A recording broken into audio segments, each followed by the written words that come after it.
requesting all the attendees to please settle down. We will be starting in a minute.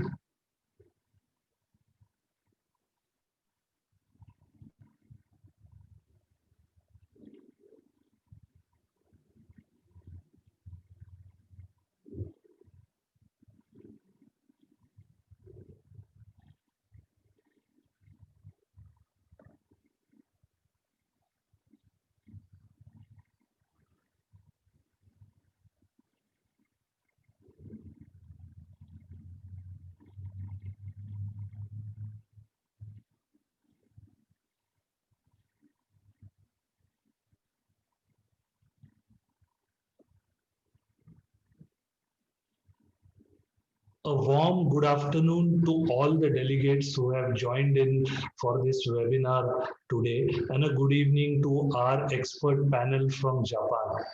Today's webinar is on sewage and sludge management. Now, we have seen a rapid growth of the Indian cities, and as per a report, it is estimated that by 2050, 70% of the Indian population would be residing in cities. What this means is that it is going to put a tremendous strain on the sewage and the sludge infrastructure that these cities have.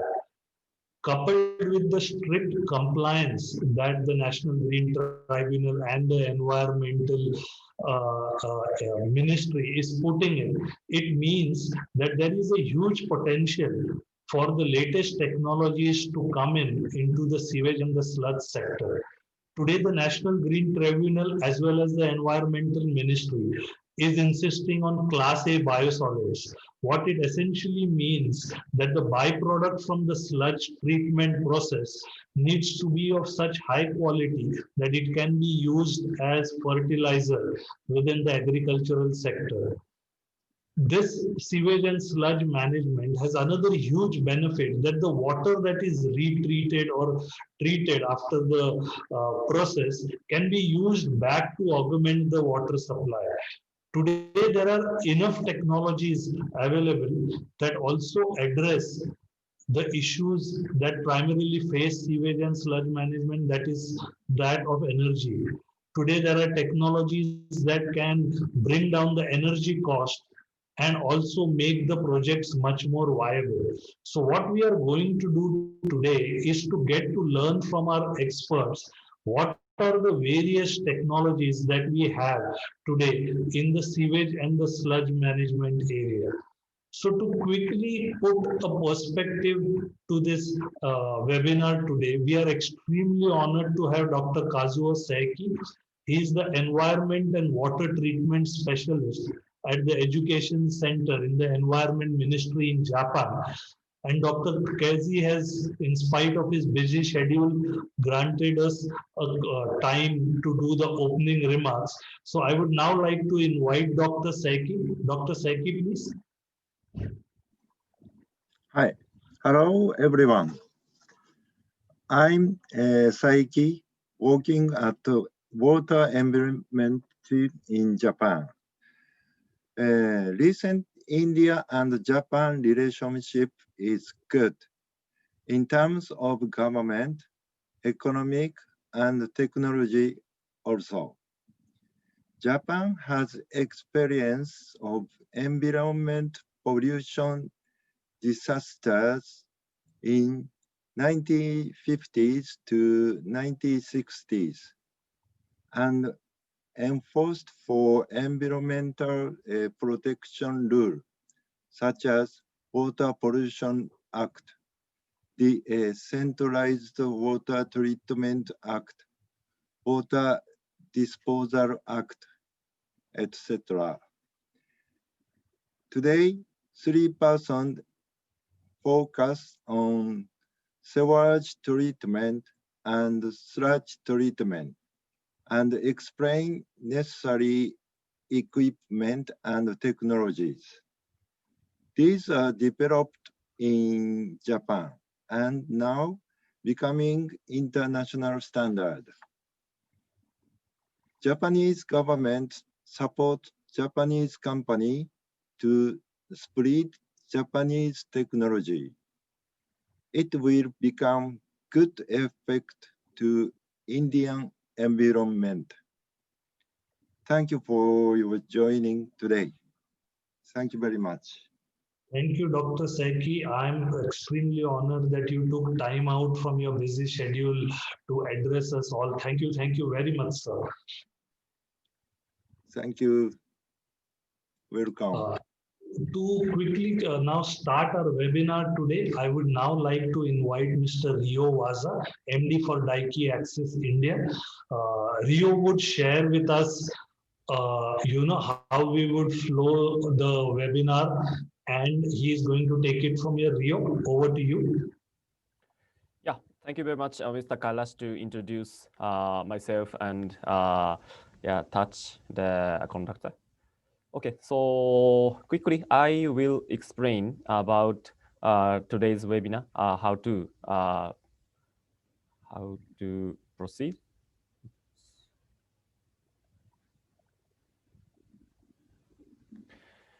Okay, today, this title, Sewage Treatment, Sludge Treatment, focus and explain following this title. And mainly, two companies joined from Japan. One is TSURUMI Manufacturing, and one more is Daiki Access. And today, include me, three presenters explain Japanese technology. First part, now you can see this flow chart of water treatment, talking about industrial wastewater mainly, raw water tank, anaerobic tank, aerobic tank, and sludge settling tank, and dehydrator. These flow, first part, TSURUMI Manufacturing, Mr. Gaurav, he will explain about anaerobic treatment and aerobic treatment, those equipment. Equipment is important, these industrial wastewater, effluent treatment, or those point. And second part, I become presenter. Second part, explain about domestic wastewater treatment.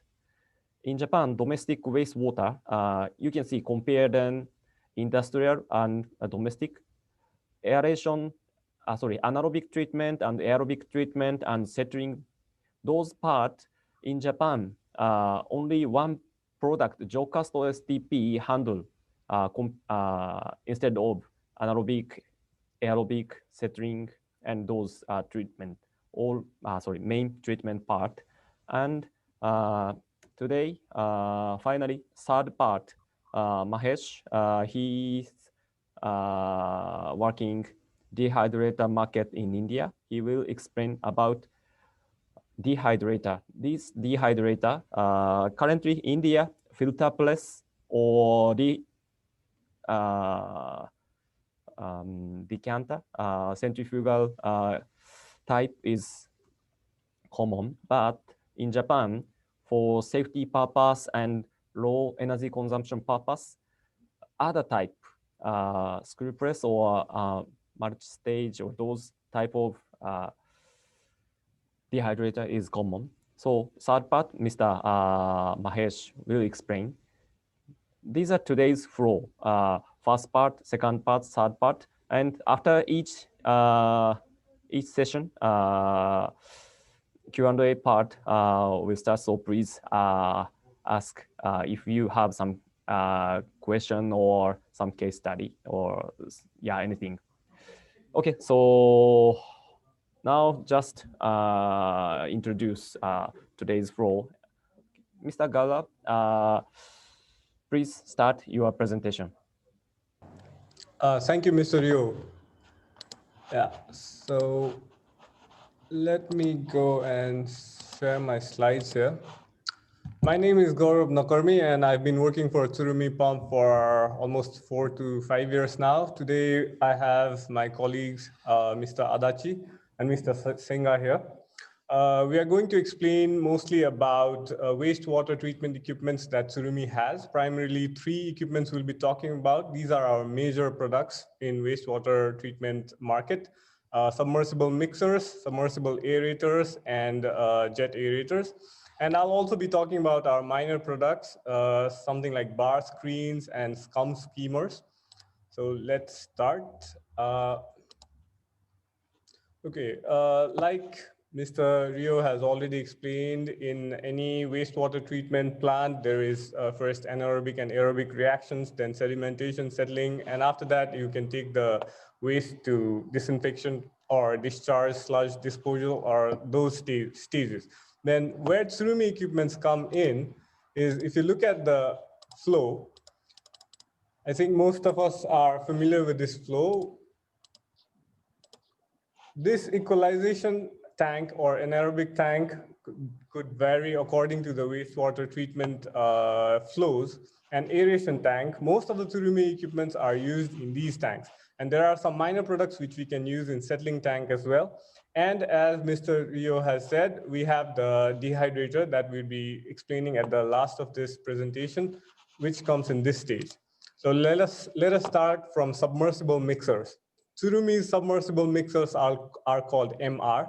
Most of the times they are used in equalization tank to prevent any sedimentation, then also in aeration tank and reaction tank and anaerobic tank.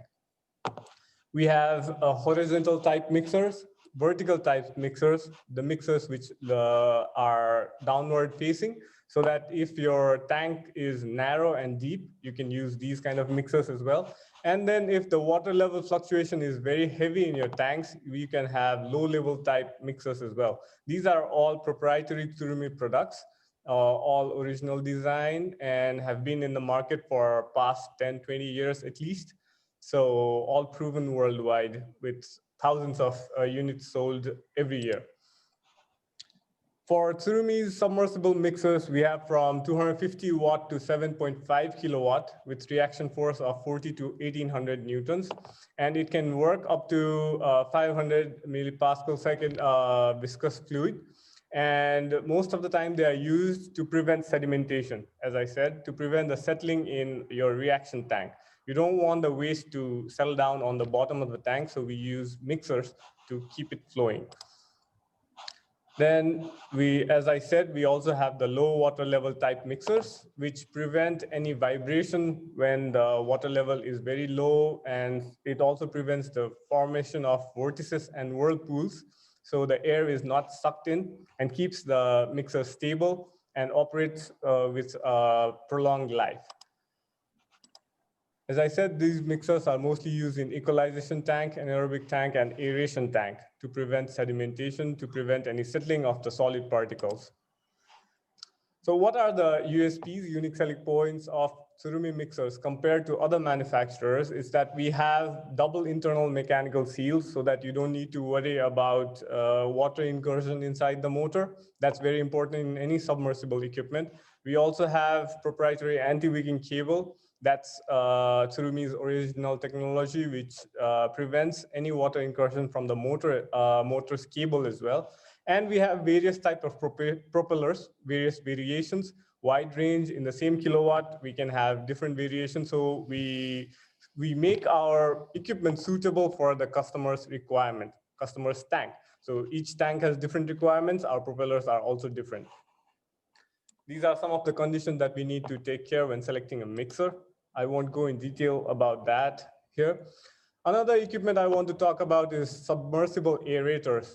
When we think of aerating any wastewater treatment plant, we think of blowers, air blowers. But with these equipments, these are totally submersible. So no noise, you don't need to have any blower room set up. You don't need to have piping for the blower down to the diffusers. This is one equipment that can handle everything. And for TSURUMI's TRN, we call this TRN in TSURUMI. TSURUMI submersible mixers come from 750 watt to 40 kilowatt, which can give the airflow of up to 506 meter cube per hour. And without a blower, it can operate up to 6 meters with oxygen transfer efficiency of 23%. And as I said, this is all without blower. If we put blowers, we can go up to 10 meter water depth. And briefly, I would like to talk how these mixers work without blowers. Okay, this is the structure of our aerators. Here is the impeller of the aerator. When the impeller rotates, it sucks the water from the bottom and discharges it towards the side. Because of this action, a negative pressure is created on the upper chamber, just above the impeller. And due to this vacuum, due to this negative pressure here, it sucks the air from the above the water surface. You need a piping here, but just up to the water surface, not up to the blower or blower room. Nothing like that is necessary. So what it does is that when the impeller rotates, like in pump, the water is sucked in from the bottom and discharged to this place, and air is sucked in here. And inside here, the air and water is mixed. So the oxygen transfer, air transfer ratio efficiency is also very high. And all this is without blower. And that's why the motor power requirement output is also very low. So electric bill is also very low. Utilities bill is also very low compared to our blower system. This is something that we need to take care when selecting our submersible aerators. I will not go in detail regarding this, but when you come to TSURUMI for inquiries about submersible aerators, we will consider all this thing and we will tell you the appropriate installation position in your tank as well. Everything would be covered by TSURUMI's side. And as I said, we can go over 6 meters as well. To do that, we can put in draft tubes, or we can also put in auxiliary blowers. Above 6 meters, you can set it up with the blower. So even to the deep tanks, submersible aerators TRN can work. That's the benefit of TSURUMI's TRN submersible aerators. And as the name suggests, it is used in aeration tanks. Something, the USPs of our submersible aerator, I have said this more than 5 or 6 times now, it's blowerless. You do not need blower. Agitation is also possible. It's not just oxygen that you are transferring to the tank. You are also mixing it to some extent. And as no blowers and nothing is required, you don't need to think of a separate room for the blowers or installation or piping. So maintenance is also very easy. It's just like a pump. You put it in, you bring it out and work for that. And as our submersible mixers, we have internal double mechanical seals for these equipments as well. And TSURUMI's oil lifter is also there, and anti-wicking cables are also there.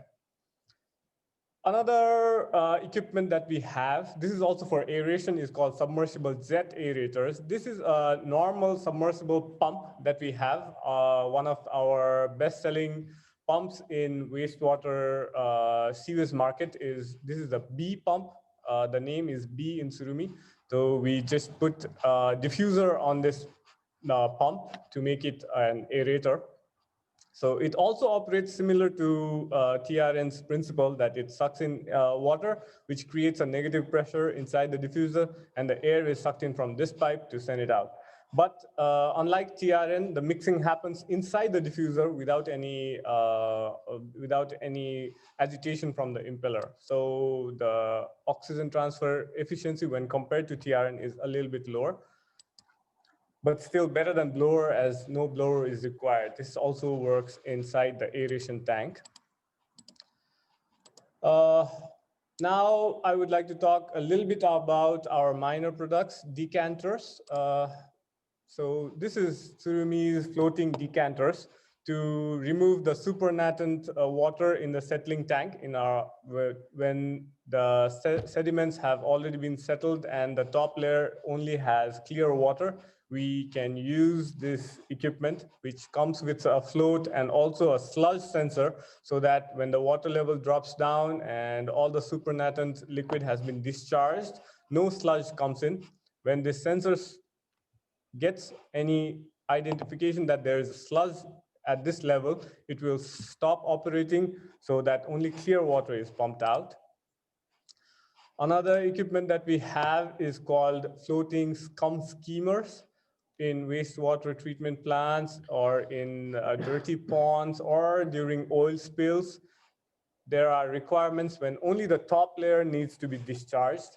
These equipments come with 3 floats. We call it FSPs. So with this equipment, we can pump out the top layer of the SCUMs.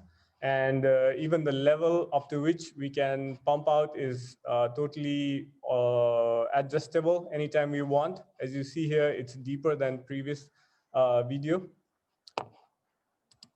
Finally, I would like to talk about bar screens. Bar screens are used in the primary treatment to remove solid objects, larger objects. TSURUMI's bar screen has spacing from 1 millimeter to 50 millimeter and can operate from 16 to 165 meter cube per hour.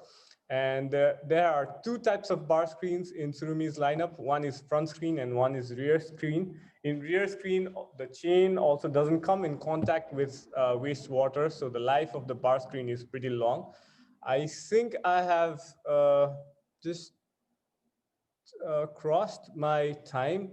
Anyways, these are the products, wastewater treatment products that TSURUMI has in its lineup. We also have dehydrators. We also have other minor equipments that we can discuss if we get any inquiries or if you can send us any email.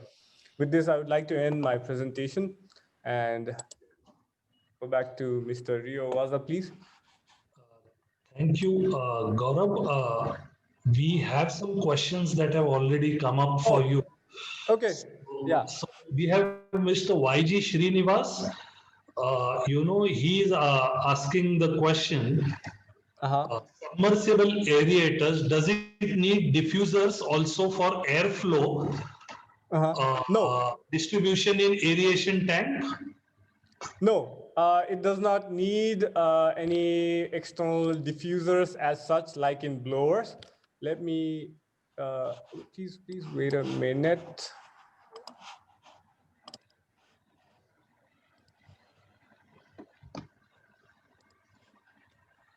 Do you see my screen here? Not yet, maybe. Do you see my screen? Mr. Kailash, do you see my screen? Yes, Gaurav, I can see your screen. Okay, so for our submersible aerators, what occurs is that, do you see these channels here? From this channel, the water and air is mixed and it comes out as a mixture. So no need of any external diffuser. It's just this equipment and a pipe from here up to the surface of the water. If your tank is 6 meters, then a pipe goes from here to there and nothing other accessories are required, nothing else. The water along with air comes out, all mixed, so diffusers are not required. Okay, so one more question is, if these aerators are also suitable for MBBR and SBR and MBR?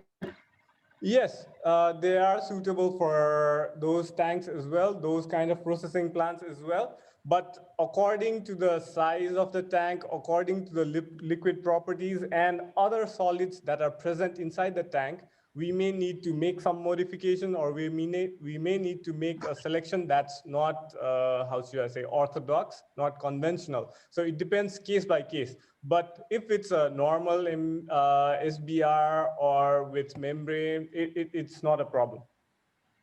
So, Gaurav, one more question from Amit Goswami. He says, what is the maximum oxygen transfer efficiency for an average 4 meter depth submersible aerator? Oxygen transfer efficiency for 4 meters. This value is for 5 meters. So I assume for 4 meters, it would be a little bit less than this. But I cannot give you a fixed number at this moment. If you can drop in an email to us with the tank requirements and all the site data, we can send it to you. Okay, Gaurav, before I move on to Rio, a final question, because we have got many queries in the sure. Yeah. No. So the final question is, are SURUMI products available through Transcend in India, or do you have a... I would like to ask my colleague about this. Please wait. Yeah, now our product can supply through the Transcend. So if you have the specific inquiry, so that you can send us or to the Transcend clean tech. Yeah. So there's no problem. You can contact Transcend and they can just pass the information to us and we can deal through that. So, Gaurav, we have a few more questions, but I will take that later. Let's, first also finish with the other presentations. I would now like to invite Rio Vaza, MD Daiki Axis India, to quickly do his presentation.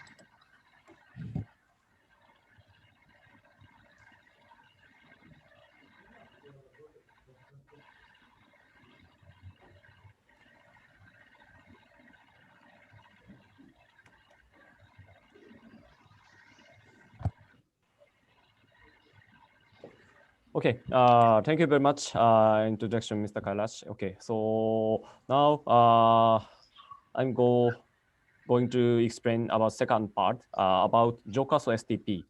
I already mentioned at the initial part of this presentation, today's webinar. Johkasou-STP is used for domestic wastewater treatment in Japan and developed last 50, 60 years in Japan. This is a just image of Johkasou-STP. Daiki Axis is one of manufacturer of this product in Japan, and we have factory in other country also. Just quickly explain about Japanese history. 1970s, in Japan, this is a famous river in Tokyo, Sumida River. It was highly polluted. No one can swim. And after that, 1973, Johkasou Act. Joka means purification. So means tank. So Purification Tank Act started in Japan. Johkasou means De-centralized STP, and name of the product and name of the concept as well.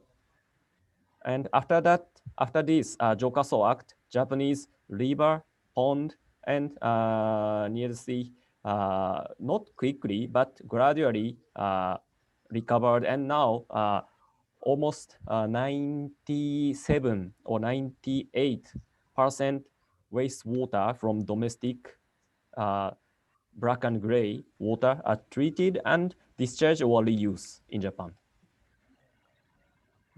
Yeah, inside treatment, biological treatment, anaerobic treatment, and aerobic treatment. Those combination is important inside. And Johkasou-STP can install underground and above ground.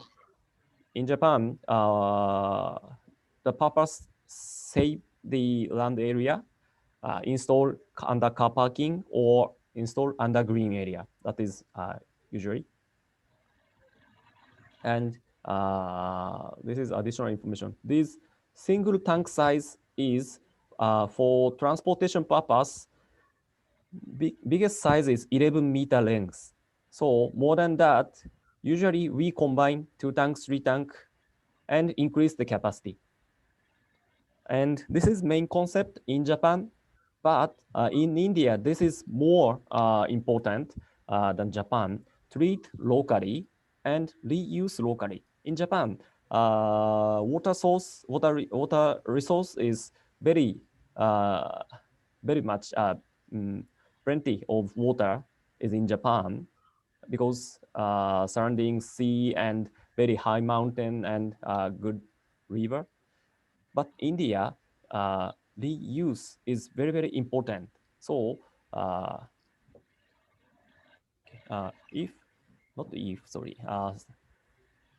centralized STP also very useful, but to decentralize STP, yeah, you can see these pipeline need to install everywhere in the city or surrounding or outskirts also. And that piping installation and maintenance required several decades, 40 years, 50 years. But Johkasou-STP can install each building or each house each apartment complex. And wastewater, black and gray wastewater can treat in the property and reuse in the property. So treat locally, reuse locally. That is very, very useful concept in India. And just introduction, this is in Japan, Tokyo Metro or Japan Railway Central Station, not central, sorry, Japan Railway Station, like that. Johkasou is installed everywhere, but actually Japanese person, not many, almost all person don't understand where install Johkasou in Japan. But like this, besides of station or just bus or car rotary in the central state, railway station or like that. This manhole, under this manhole, Johkasou-STP installed and treat wastewater, toilet water and hand wash, kitchen water, those. And in the gas station also, just roadside, under this manhole, a Johkasou-STP installed and car washing water and toilet water, those water treat at site. And this is just performance. We produce Johkasou-STP in India, in Gujarat. We have 3 model in India already installed, already introduced 3 model. And recent NGT standard,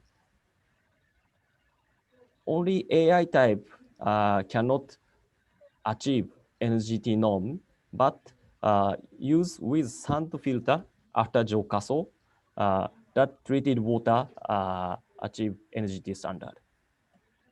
And this is COVID-19 information, recommendation from Ministry of Environment. So,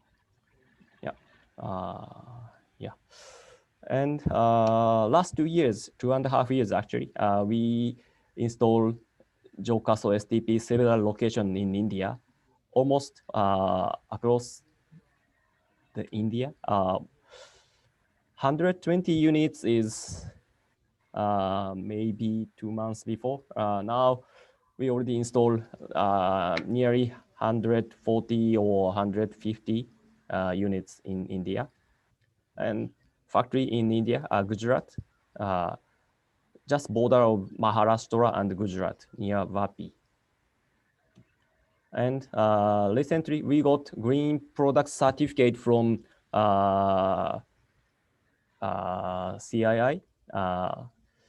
And this is the first certification for decentralized sewage treatment plant in India. So yeah, already tested in India.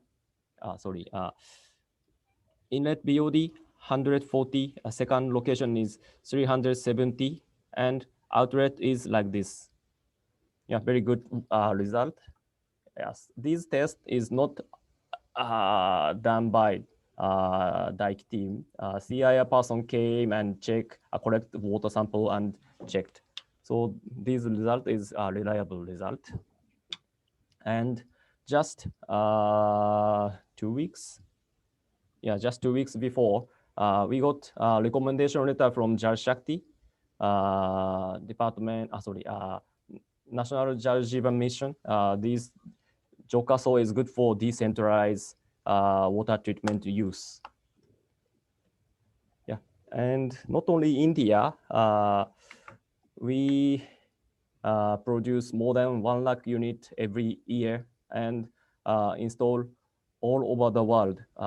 Last 20 years, 10 years, 20 years, over 20 lakhs unit all over the world.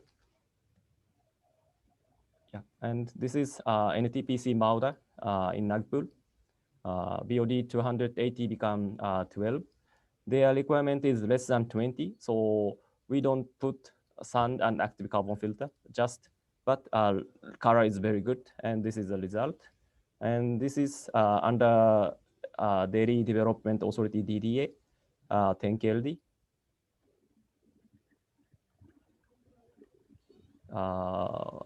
this site, raw water collect from public sewage line, Nara, and that water treated by Johkasou and reused for gardening. And this site for gardening and near future use this water for toilet flush also. And this is in Pune, IT park. Their requirement, this treated water, Johkasou-STP installed under green area, this site. So you can see only manhole. And this water, they want reuse for floor cleaning and toilet flush. So we request them to put sand and activate carbon filter. So only these BOD or COD, this parameter is after Johkasou, and PSF and ACF, after that, more clean water we can provide. These are just reference in India. And now I explain inside function of Johkasou. Raw water come from left side. First, we put a separation box like a bar screen, more big mesh type of bar screen like that, and separate liquid and solid. Liquid sediment bottom of first chamber, and liquid go to second chamber. We put anaerobic media here, and anaerobic microorganism bacteria grow up on the media, and liquid come top side and through that area and go to third chamber. Third chamber is MBBR. MBBR chamber. Yeah, everyone understand this point. And after MBBR chamber, treated water go disinfection device, disinfection small chamber, and contact disinfect device. Treated water is a little bit lightweight, so going up and overflow, but untreated water and some excess sludge is a little bit heavy than treated water.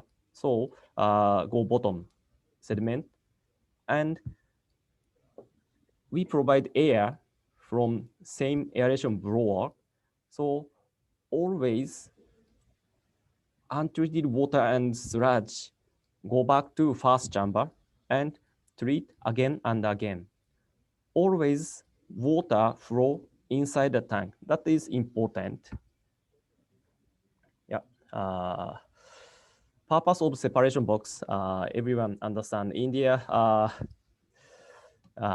recently maybe became good than before, but still plastic bag or PET bottle, those inorganic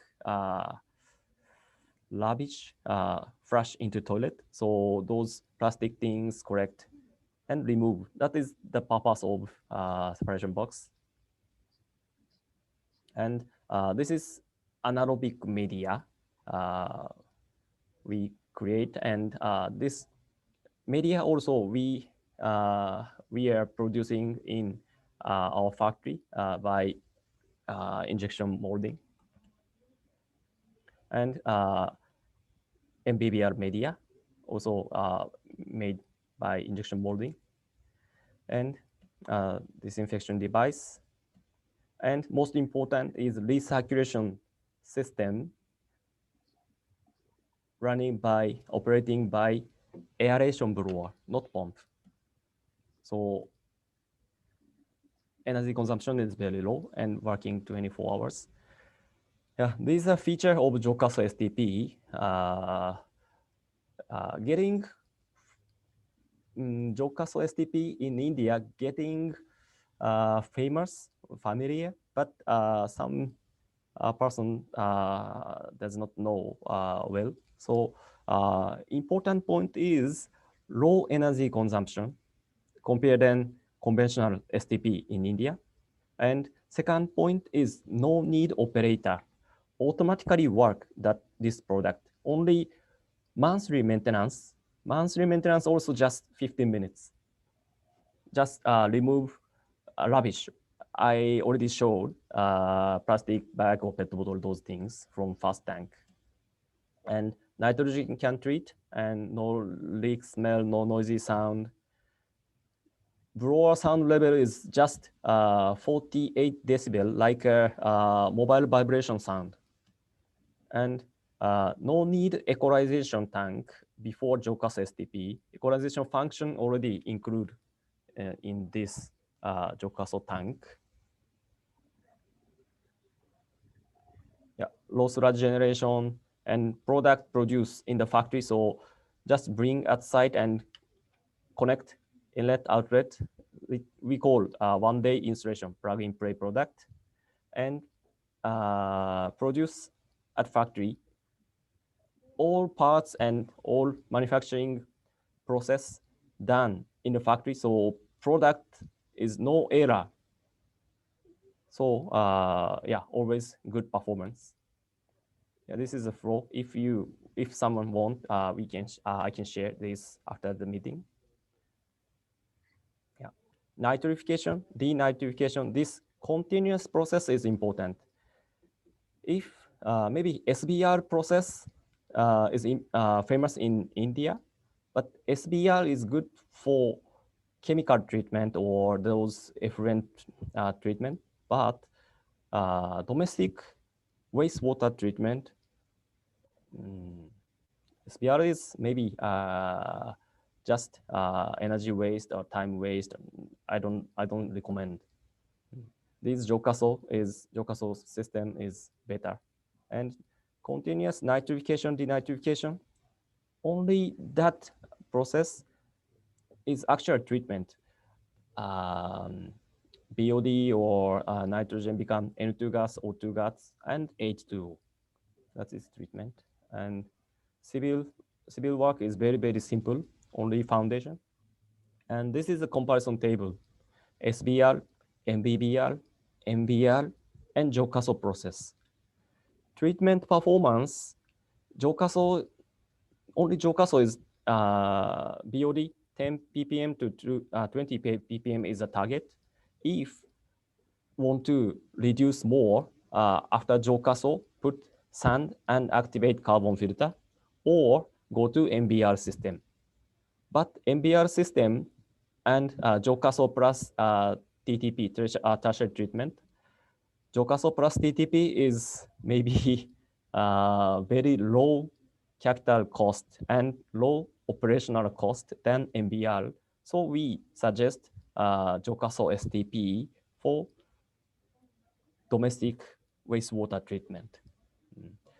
If drinking water or more highly polluted water, yeah, MBR, case by case, MBR is best. Sometimes SBR is best, but normal domestic wastewater, Johkasou-STP is the best solution. Yeah, running cost comparison.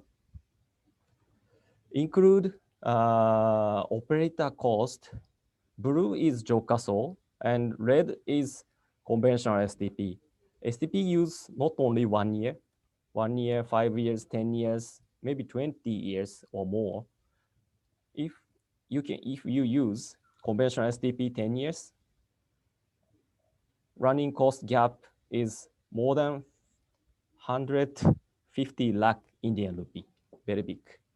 This is talking about 50 KLD, not so much big. And final part, before I change, I touch to Mahesh, Johkasou-STP. After Johkasou-STP, sludge handling system we call screw press or some other dehydrator.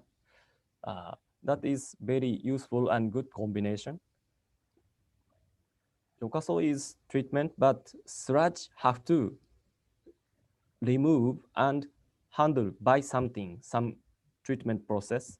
So sludge, excess sludge, BOD, COD, TSS is very high, and use screw-press and water treat again Johkasou-STP, and yeah, clean water can provide.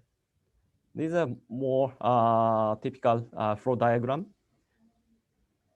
And excess sludge cake can use filterizer process also. These are more technical part explanation about sludge handling.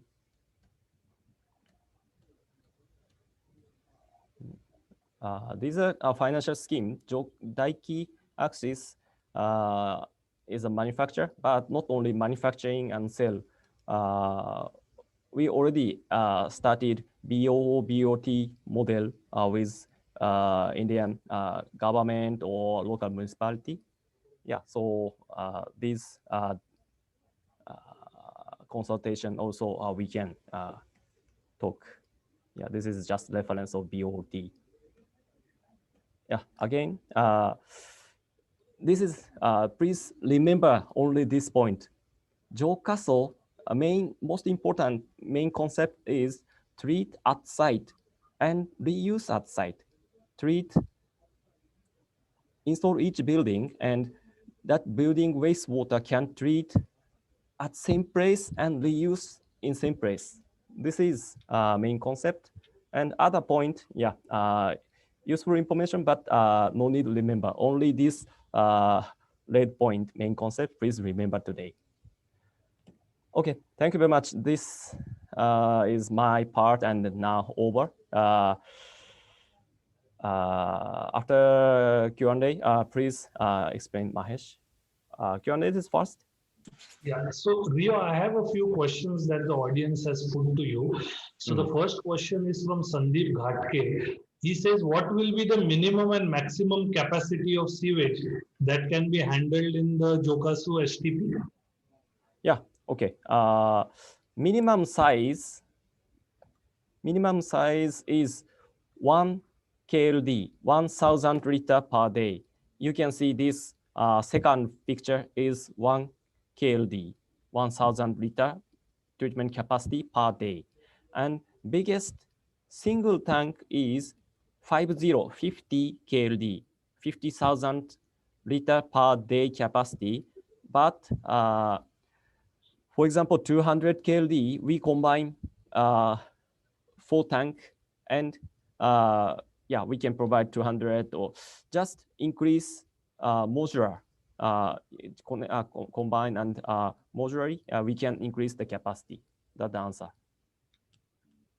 Okay, another question from Mr. Malik RP is, what is the maximum capacity that you have installed in India?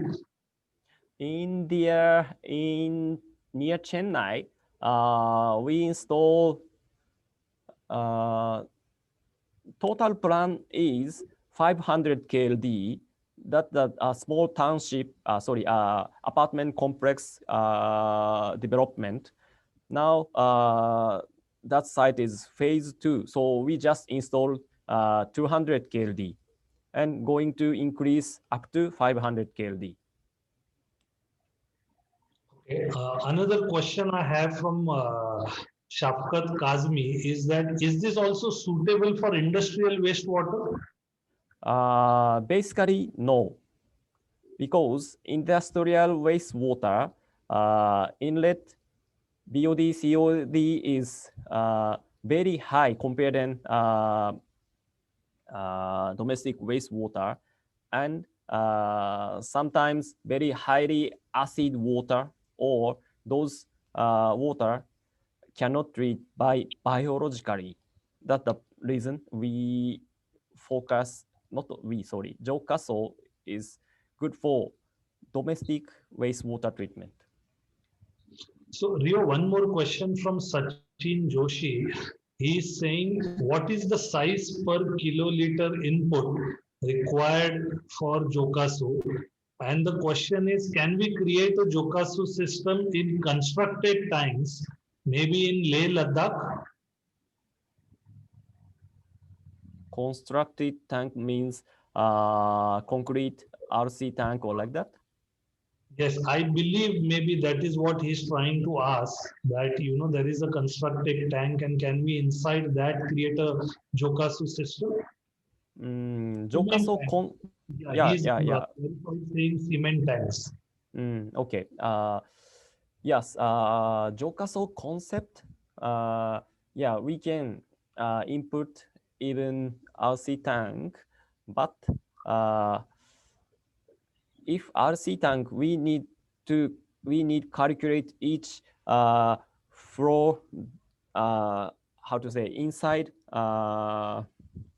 tank, each chamber. We already calculated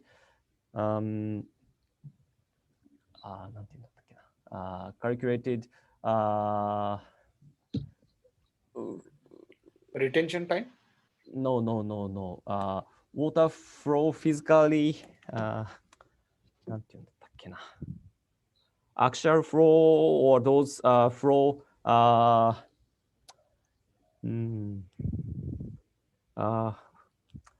Sorry, I couldn't find the word. I will connect you to the person who's asked the question, and maybe you could discuss it with him directly. All right. Okay, Farooq Khan is asking, can it be used for 100 MLD? But I think you mentioned this, but can it be used for 100 MLD?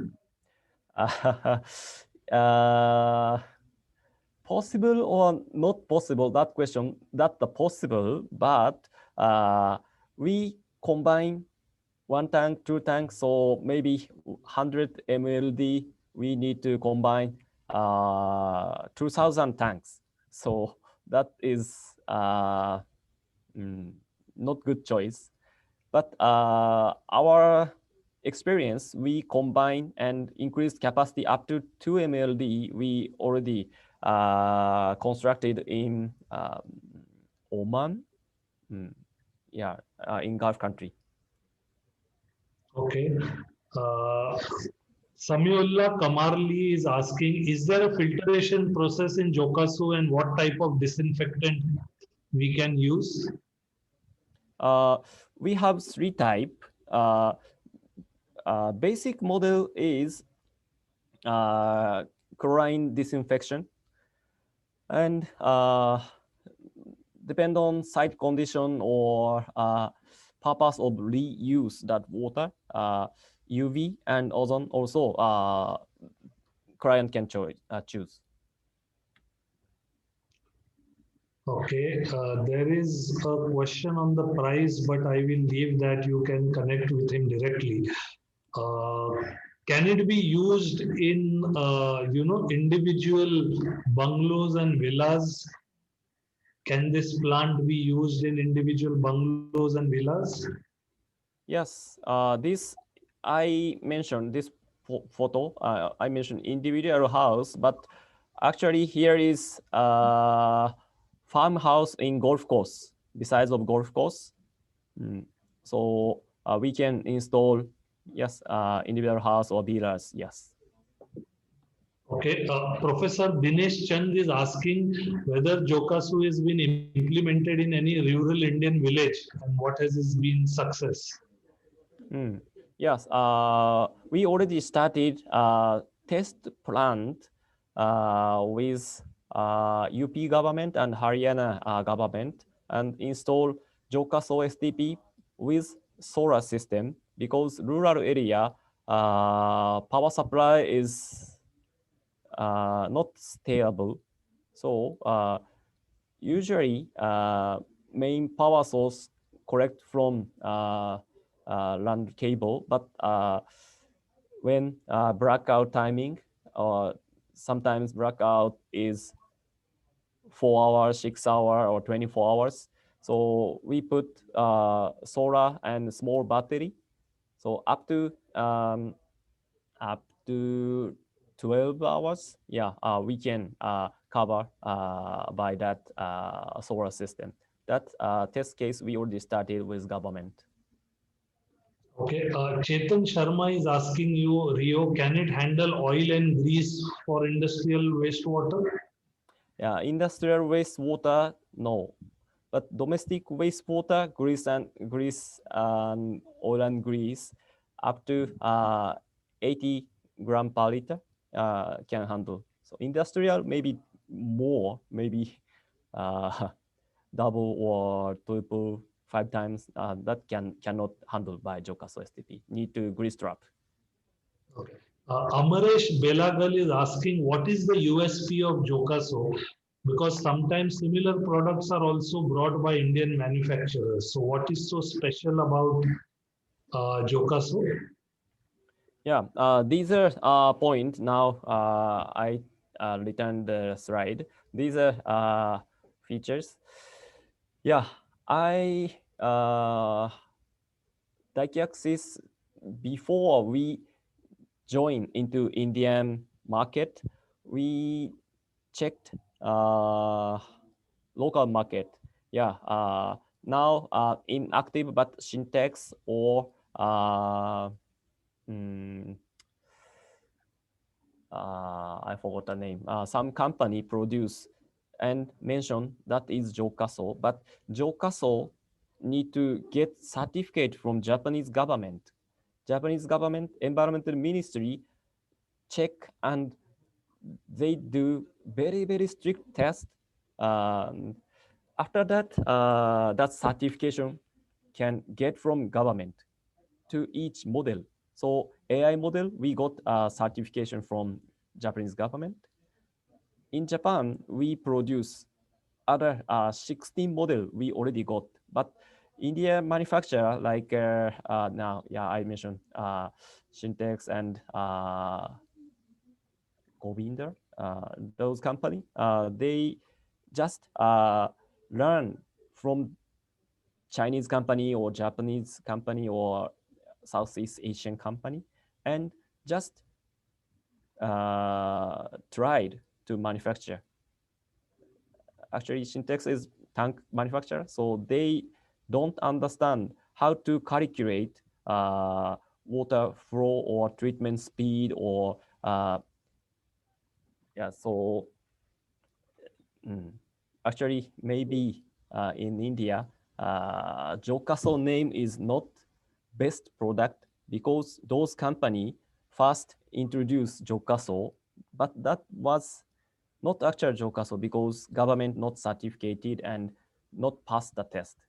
So pass test, these low energy consumption or quick maintenance, no noisy sound, or these unique sales point features we can provide to end user. Okay, so Vishwakarma Rio is asking, how are sediments removed from Johkasou system? Yeah, thank you. Yeah, we got that question very frequently. Yeah, here, first and final chamber, excess sludge accumulate bottom, but final chamber always go back to first chamber. So mainly bottom of first chamber, accumulated sludge, excess sludge accumulate. And there is two solution, for his question. Basic model. Sediments removed? Yeah. Basic model, open this manhole and remove by vacuum car or suction pump.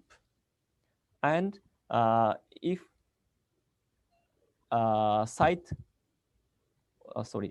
end user require, we put small pump here and automatically remove from bottom. That yes, two type we can provide. So Rio, I will take one more question before I go to Mahesh. He has been patiently waiting. Does the system require any blower to feed air for aeration? Yes. Yeah, we provide this B is aeration blower. Yeah, only this blower connect to aeration chamber and recirculation device also, function also. So yeah, always recirculate bottom to first chamber, but we don't put pump. Same aeration blower working to function. Okay, so Rio, we have a lot of questions still, but I would now like to go to Mahesh Shastri, and then maybe once he finishes, we will come back and address all the questions that we have for you and Gaurav. So for our next session, we are going to look at the next generation sludge dewatering products that have been patented worldwide and also now available in India. So over to you, Mahesh. Yeah. Thank you, Shailesh. Nice. This is a very informative and modern kind of STPs with low energy consumption, low maintenance, low labor. So this will be available at a very economical price. Now, one of the major concern and which is left out point in India is how to handle sludge. Maybe the typical equipments or machinery that is available presently uses one or the other technologies. For instance, filter press uses the pressure, or belt press uses the pressure and the economics of using it through the belt. If we go for decanter, it uses the centrifugal force. So if you look at it, there is only a convenience which has been taken care of when it is upgraded to filter press, to belt press, to decanter. But now what we are introducing is taking care of very low power automated machine, uses the filtration as a technology along with pressure. So this is one of the unique which is patented worldwide, and this will be available now in India. For up to 2% of solids, we have multi-disc screw press, which is we have been taking care of, taking the webinars on this. Now this is called as a JD series, which is also have multi-rollers, which the sludge overflows and the water is filtered, and only the sludge or these particles which are flocculated gets conveyed at the outlet. So I think I request Mr. Ram to play a video so that we understand in detail.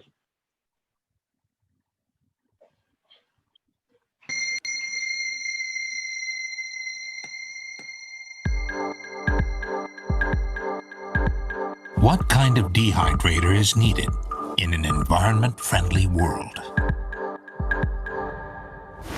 TSURUMI dehydrators feature a unitized construction that integrates all necessary accessories.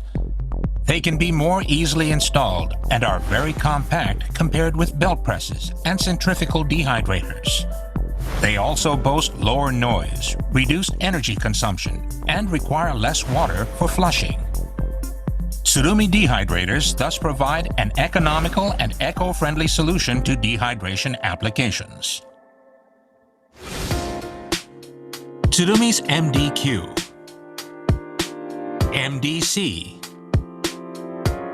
and JD series of dehydrators are economical, compact, efficient, as well as eco-friendly.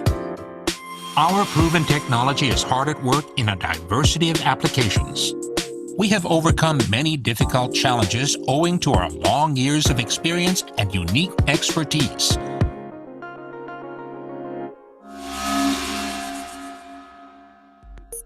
TSURUMI dehydrators can handle excess sludge from biological processes, DAF froth, various types of sludge, as well as coagulated sludge. Our MDQ, MDC, and JD series of dehydrators are widely used at food processing plants that produce dairy products, noodles, and other foods, industrial plants, industrial waste treatment facilities, and sewage treatment plants.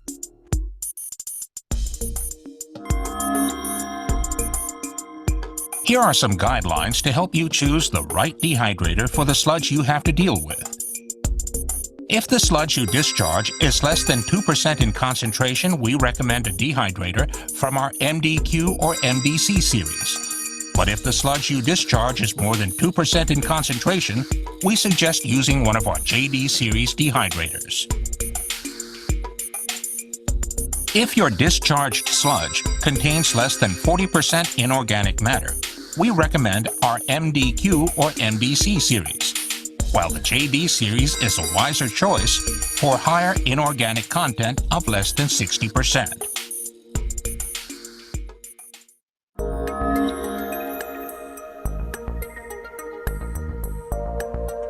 The various models in the JD series product lineup ensure that there is one with a dehydration capacity from 12 to 160 kilograms of dry sludge per hour and total motor output from 1.4 to 2.6 kilowatts that meets your requirements. Let's look at the 7 leading features of our JD series dehydrators. The JD series features an energy-saving configuration designed to dehydrate sludge by gravity filtration plus compression. Most models feature a compact, unitized construction with a flush water tank and a control panel mounted on a common base. Each unit can be readily installed in very limited space.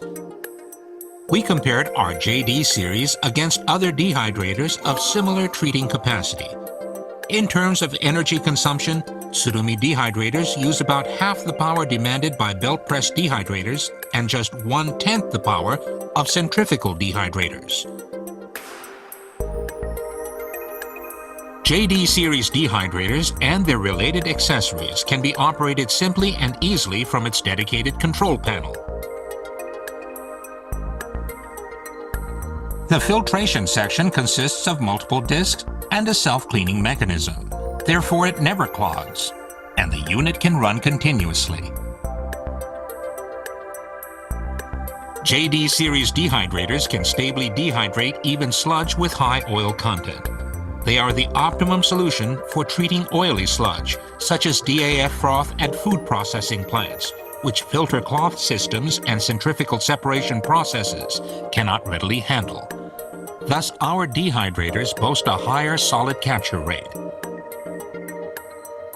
JD series dehydrators can handle sludge of various concentrations ranging from 0.5 to 5.0%. Because a dehydrator's filtering rollers are constructed to never clog, flushing is not needed in order to restore its original filtration performance standards. Only a small amount of water is necessary to wash away sludge that oozes from the filtering rollers. Thus, the amount of flush water needed is minimal, and routine maintenance work is not needed. We compared our JD series against other dehydrators of similar treating capacity. In terms of amount of flush water consumed in 8 hours of operation, TSURUMI dehydrators used about the same amount as centrifugal dehydrators, but required about 1/14 the flush water of belt press dehydrators. The dehydrator main unit features a semi-enclosed construction and runs at an extremely low speed, so sludge does not splatter from the unit. It also has an eco-friendly design that generates low noise and vibrations and emits virtually no odors. These features can tackle the diverse needs of sites that handle sludge dehydration. Now, let's look at how sludge is dehydrated on separate lines equipped with JD dehydrators. The sludge is fed into the measuring tank in the JD dehydrator by a separate sludge feed pump in the sludge tank.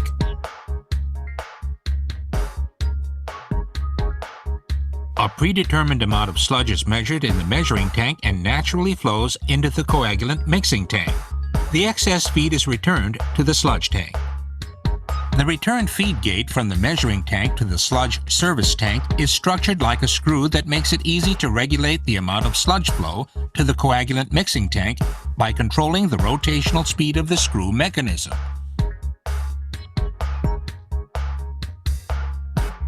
The JD series integrates a coagulant mixing tank, dehydrated cake outlet, control panel, and flush water tank into one unit. In the coagulant mixing tank, liquid polymeric coagulant is added to the sludge. Flocking then occurs because of the mixing action.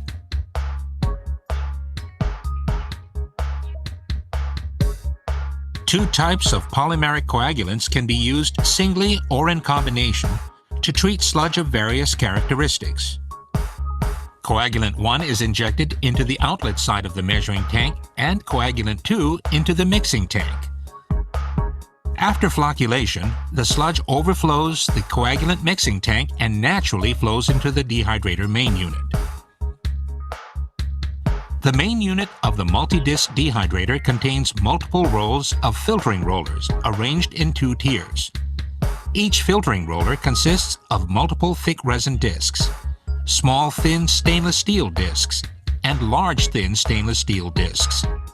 These filtering rollers are constructed for easy overhaul and reassembly, so maintenance is quick and easy. Slits are formed between neighboring discs so that only water drains out. The larger discs of the filtering roller engage with its neighboring filtering roller, causing the slits to be constantly cleaned. In this way, our dehydrators demonstrate consistent sludge treatment capacity. When the coagulated sludge is fed into the dehydrator, just the liquid component drains through the slits underneath the lower tier of filtering rollers, where it's collected and pumped out of the unit. The filtering rollers are arranged so that the distance between the upper and lower tiers gradually narrows from the sludge feed side to the cake discharge side. Moreover, the filtering rollers tasked with dewatering rotate more slowly than those tasked with filtering, and the flapper mounted on the cake discharge gate both slows and compresses the moving sludge to add yet another stage of dewatering. The treating capacity will vary depending on the characteristics and concentration of the targeted sludge.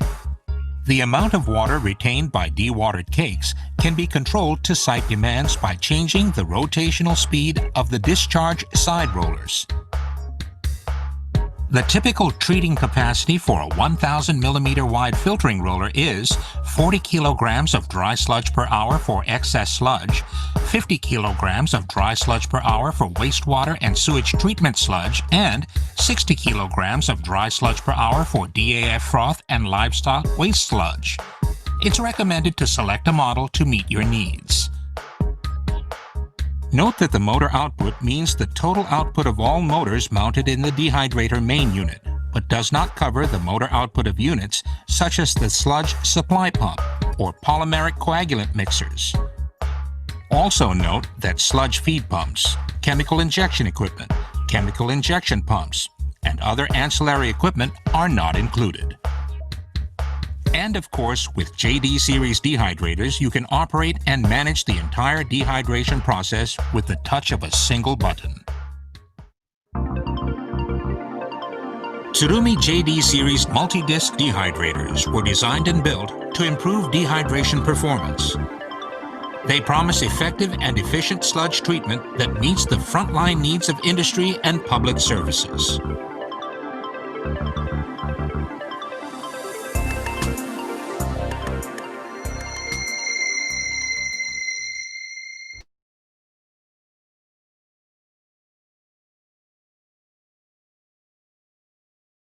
Thank you, Ram. I think we should open now for questions. It's more self-explanatory. The video gave most of the information.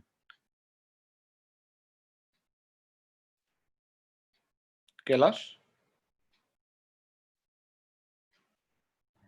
I will go back now to the questions that we have from the audience. So Mahesh, immediately after your video, the question is from ER Santosan. What is the moisture content at the sludge output? It is different for different kinds of sludge.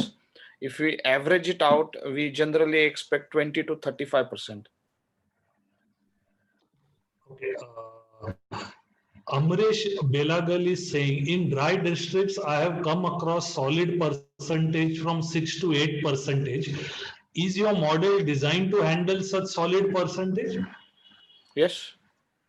We have already handled it more than 11%. If it's flowable, Yeah. Yeah, if it's flowable, the machine can handle. Niranjan Shinna is asking, how is it different or better than volute screw press? Actually, both are designed for energy efficient sludge dewatering. This is a common factor. But if you talk about compared to screw press and this technology, then it can handle far more solids in the sludge than the screw press. Screw press is limited to handle percentage of solids. We recommend below 2% screw press, about 2% to get a benefit power efficiency. JD series is recommended. So Niranjan Sinha is asking, can this work efficiently at paint shop sludge? Paint shop sludge, yes, but it has to flocculate. The basic design of this is a solid liquid separation machine. There are various applications where, like for instance, froth from DAF, which it can handle, oil and grease it can handle. We have to see if the paint sludge can be flocculated. If it can flocculate, yes, we can. Ghulam Mustafa is asking, what is energy consumption compared to belt filter press? Yeah, in the presentation, it was saying it's 0.04 kilowatt per kg dry solids. That is somewhere about 8 times less than belt press. Ghulam Mustafa is again asking, has it been used in water treatment industries in India? And if yes, can you share where? No, this is introduction to India. This is just started. So far, it's not been used. Kaustav Kakati is asking, how is it different than multi-disc screw press? Yeah, it's same which we answered. The multi-disc screw press is generally recommended for solids which are up to 2%, 2.5%, and more solids. I mean, the multi-disc also can be used, but then the power efficiency doesn't match. The machine becomes bigger, the solids output becomes less efficient, or maybe its moisture is more. But JD series, this is a multi-roller machine, which will give you far better or far superior solids at the outlet. Sachin Malekar is asking, why don't you have dewatering polymer flocculant dose in the dewatering system? Because the video only spoke about coagulant. No, it's maybe a Japanese translation, maybe something to do with that. But it's flocculation that is more dominantly used in sludge dewatering. Coagulation and flocculation, there is a difference that coagulation generally settles the solids, and flocculation, it just creates the flocks and they are in suspension. So it may be just a translation error, or but this is the used chemical is flocculation. It is called as flocculant. Kaustav Kakati has two more questions. First question is, for fecal sludge treatment dewatering, is this machine better than multi-disc screw press? No, for fecal, you can, it depends on actually what is the commercial understanding, because this being, it's a patented product, it gives superior output. So it will be slightly, KGDS wise, this will be slightly commercially speaking, it will be costly than multi-disc. So it depends what is the solids output that you are talking about. But multi-disc being used frequently. We have about 10 projects we have done already in septage, that is fecal sludge. But this is again a very good machine, but commercially it has to be viable. That's the question. So, Mahesh, a question again from ER Santosan is, what is the abrasion resistance of the filter rollers and its life? First thing is there is no abrasion generally, because there is a gap in the rollers. Point number one. Point number two, even if the sludge is slightly abrasive, when it gets flocculated, the flocks are separated and the water only filters through it. So there is no friction between the rollers and the solids. But nevertheless, we had an experience with sanitary ware manufacturer who is using the soil, which is slightly abrasive in nature. So there, the experience is, yes, this is useful. So actually, there is no much impact. And the disc which is rolling is a special polymer which is manufactured in Japan. So we can give them the value, but I don't think it is more relevant because it doesn't touch each other. Ghulam Mustafa is again asking, how is the maintenance part of the decanter? Decanter is, there are few things. One is noise because of that. Second is maintenance wise, the bearings, because it operates at 3000, 3600 RPM. Because of that, there is a lot of abrasion on the screw. So decanter more so is prone for maintenance. Yes, it is. It also depends on which sludge. If it is a sewage sludge, probably it will take 5 years. But if it is a ETP sludge, then maybe 2 years, 3 years. It depends which kind of sludge it is. E.R. Santosam is asking, any project mineral beneficiation tried so far, especially from the flotation froth? No. Okay. I have a question for Rio now. Rio, Mr. Aramban Singh is asking, can Johkasou-STP be based on SBR method? Why has MBBR been selected?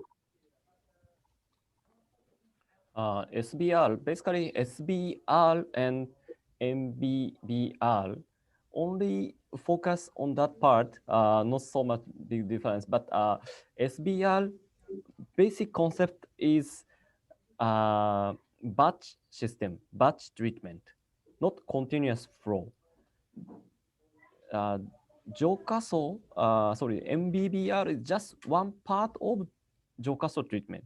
So continuous process of anaerobic treatment and aerobic treatment is important. So aerobic treatment, we just use MBBR, but MBBR is only 50% treatment. Please understand that point. Okay. Mahesh, a question to you from Kaustu is, can we get better dewatering in terms of performance in comparison to multi-desk screw press? Yes. There are a lot of other parameters which we have to see. The one thing is output of the solids, but more important thing is what is the input, what is the flocculation consumption, what is the maintenance, what is the commercial cost. So if you look at a continuous operation 24/7, 365, high solid content like paint sludge or like sanitary making mud or sugar mud press kind of applications where the solids are very high, 8%, 7%, 10%, or dairy industry, very very difficult sludge to flocculate as well as to dewater, or maybe for instance fecal sludge, again that is also like concentrated. If it gets, then it will be 8% or 7%. So these in these times, in these applications, definitely JD will be more beneficial. Compared, it is like power efficiency. The same amount of sludge to be handled, JD will be more power efficient. Mahesh, a question to you from Hassan Koselki is, do you think aging tank increases the dryness efficiency? No. Okay. Question from Sachin Jacob Mahesh is, what is the poly consumption rate for a 5% sludge treatment? We have an installation which is in Baroda for whatever, for multi-disc screw press or JD. The flocculation consumption remains same. It is about 1 to 2% per kg of dry sludge. 1 to 2 kg of flocculation per kg of dry sludge. Rio, we have a question to you from Seema Abhale. She's asking, when Johkasou is having anaerobic treatment, then why not use activated sludge in place of MBBR? Activated sludge, yes, already in aeration treatment, aerobic treatment. Yeah, but only excess sludge, too much sludge is not good. So yeah, of course, activated sludge is part of important point of aerobic treatment. Yeah, we use. Rio, one more question to you from Kaustubh. I mean, you might not want to answer this in a public forum, but what is the price of 10 KLD Johkasou-STP, both MBBR and MBR? MBBR, it means our most standard model. We call AI 10 KLD. AI 10 KLD, 4 lakh Indian rupee. And AI membrane type, MBR type, unfortunately, price is about triple higher than normal type. Okay. A question both to Rio as well as Mahesh from Hossam Mehmet is, are this technology used in the Middle East and how much capacity? Middle East? Question to me or Mahesh? Yeah, I think it is to you. Okay. In Middle East, in desert area, first construction site need to set up labor camp. So to the labor camp, that is not permanent system, but we install 1 MLD, 2 MLD. But for example, first year, install just 200 KLD. Next year, increase 500, 600, and third year, many construction worker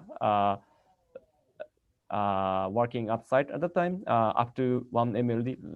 Those increase modular by modular can do by Johkasou. So sorry, what the question? The question was that, are these technologies available in the Middle East? Yeah, yes. Yeah, we installed many locations. Okay. LSG, we have already installed 3 large JD machines in Aramco in Saudi. Okay. So, Rio, a question for you from Kabil Dev Venugopal is, what is the minimum and maximum flow rate of sewage that can be treated in Johkasou? Flow rate. Capacity, that is what capacity. Yeah, yeah. Our smallest size is 1 KLD, 1,000 liter per day, and flow rate. The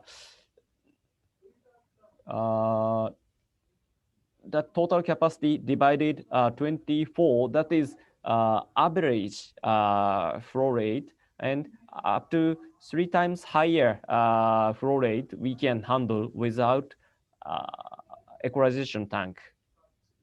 Peak time, morning or evening, like that. That's the maximum flow rate. Is that good answer for his question? Yeah. Mahesh, a question for you from Narendra Ajudia is, what is the expected moisture range of sludge from water dewatering? If you look at sewage treatment typically and biological waste, if I take an example of biological sludge, we have achieved about 27%. That's the solid. That means about 70 to 73% of moisture at the outlet. But it needs to be understood in a different perspective. The flow of sludge is, say, 1 meter cube, then you will get filtrate as 920 liters. Out of 1,000 liters, the sludge dewatering happens and the filtrate drips down is 920 liters. and rest 80 liters will reflect in sludge as water. So actually speaking, the water which is retained in the sludge is 80 kgs, which is 8% of the total flow. But when it reflects in the sludge, then it will be about 70% of the sludge quantity that has come out. Mahesh, one more question to you from Hassan Koseleki is, do we need aging tank for better poly and sludge mixing? No, it cannot be called as aging tank, but we have an integrated flocculation mixing tank with the machine. So you don't need any extra tank as such for poly mixing. But poly preparation, you have to have a mixer and poly dosing and poly mixing tanks along with the mixers. That is a separate system. Okay, let me see, just hold on, let me see some more questions. Question for you, Rio, is that is a side wall needed for an underground installation? Basically, no need if install underground, under green area, but under car parking, yes, need wall or heavy vehicle like a dump truck or construction equipment. Yes, need wall, or normal passenger vehicle or two-wheeler. Only column may be sufficient. One more question, Rio, is that how do you remove sludge because your tank is installed underground?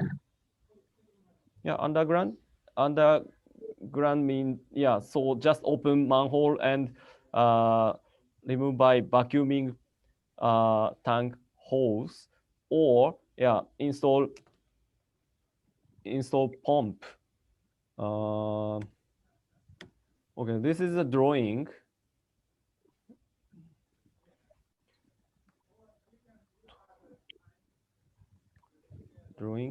Here is ground level.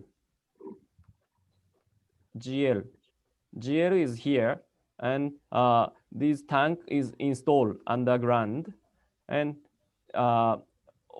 bottom first chamber here, excess sludge accumulate. So pump install here, and pump pipe just come out to ground level or transfer to some other tank, depend on site design. But yeah, install pump or just open this manhole and sucking out by vacuum car. Yeah, very simple. Gaurav, are you there? Yes, we are here. So, Gaurav, we have a question from Gaurav Katpal. He is saying, can you explain more about the anaerobic agitators you showed in your presentation? Okay. Do you see my slides? Yeah, I can see your slides. I think when Mr. Gaurav said about anaerobic agitator, he means submersible mixers, right? I'm assuming so. Yeah, so these mixers, as I said, can be used in anaerobic tanks as well. And in anaerobic tanks, to promote the reaction, the anaerobic reaction to remove the phosphorus, you need the liquid to be moving, especially there should be no settling, no sedimentation in the tank. The sludge, the activated sludge cannot be settled on the bottom of the tank. So we need it moving around.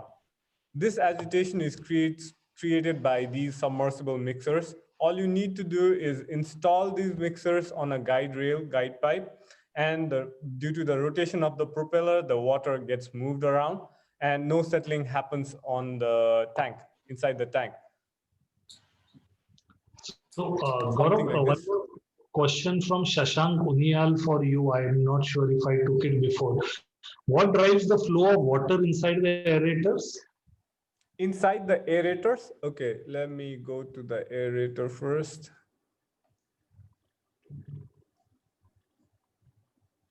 Okay, as I said, we have an impeller here, a special kind of impeller that's different than the pumps. In a pump, the water is coming in from here and just going out. But for this TRN, our submersible aerators, our impellers are designed in such a way that when the water is sucked in from below here, air is also simultaneously sucked in from upper part. So there is an impeller which acts similar to a pump, not exactly a pump's impeller, but similar to that. So the water flow is created by this aerator itself. Okay, one more question. I don't know whether it's meant for you, Gaurav, or to Rio or Mahesh. What is the benefit of micro or nano bubble in STP? Yeah, it increases the standard oxygen transfer, which is required for oxygen transfer to microbes.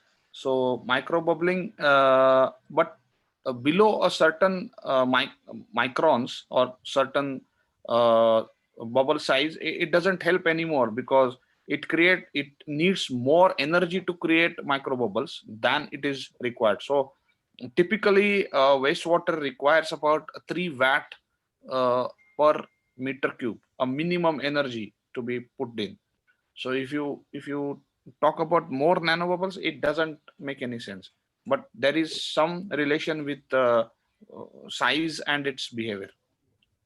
Mahesh, another question from Shashank Kuniyal is, can we use septic sludge as manual without any treatment? No, now with the new guidelines, Class A guidelines, it is not possible.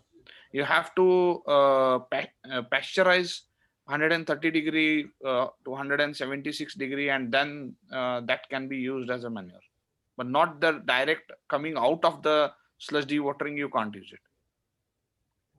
Mohammad Rafiq, Mahesh is asking you how to treat high COD, typically greater than 50,000 mg per liter from industrial wastewater. No, it's not sufficient data. Just 50,000 COD doesn't give much idea. We have to see what is the organic load, what is the inorganic, what is the TSS, TDS, etc. There is a treatment scheme which we can use. Typically now, new technologies are available for high COD like electrocoagulation and so on. So we have to see what are the other parameters of the effluent and what is the flow. If it is a small flow, then the selection of equipment is different. If it is large, like distilleries or so, then you have to go for anaerobic and then later on use it's a sequence of processes which we used. Rio, a question to you from Varun Prabhu is, after installation of the STP, how to develop biomass in anaerobic chamber? Actually, domestic sewage water just grow up naturally if we prepare good condition for those bacteria and microorganisms. So and in anaerobic condition tank, yeah, anaerobic bacteria grow up, and actually anaerobic bacteria move to aerobic condition. Approx 65 to 70% bacteria change to aerobic bacteria, and other 25% are going to die and become the excess sludge. So, Rio, one more question to you from Sarita Sakharkar. She is asking, are there any maximum inlet parameter restrictions for the STP? Our basic design of inlet is, I'll show.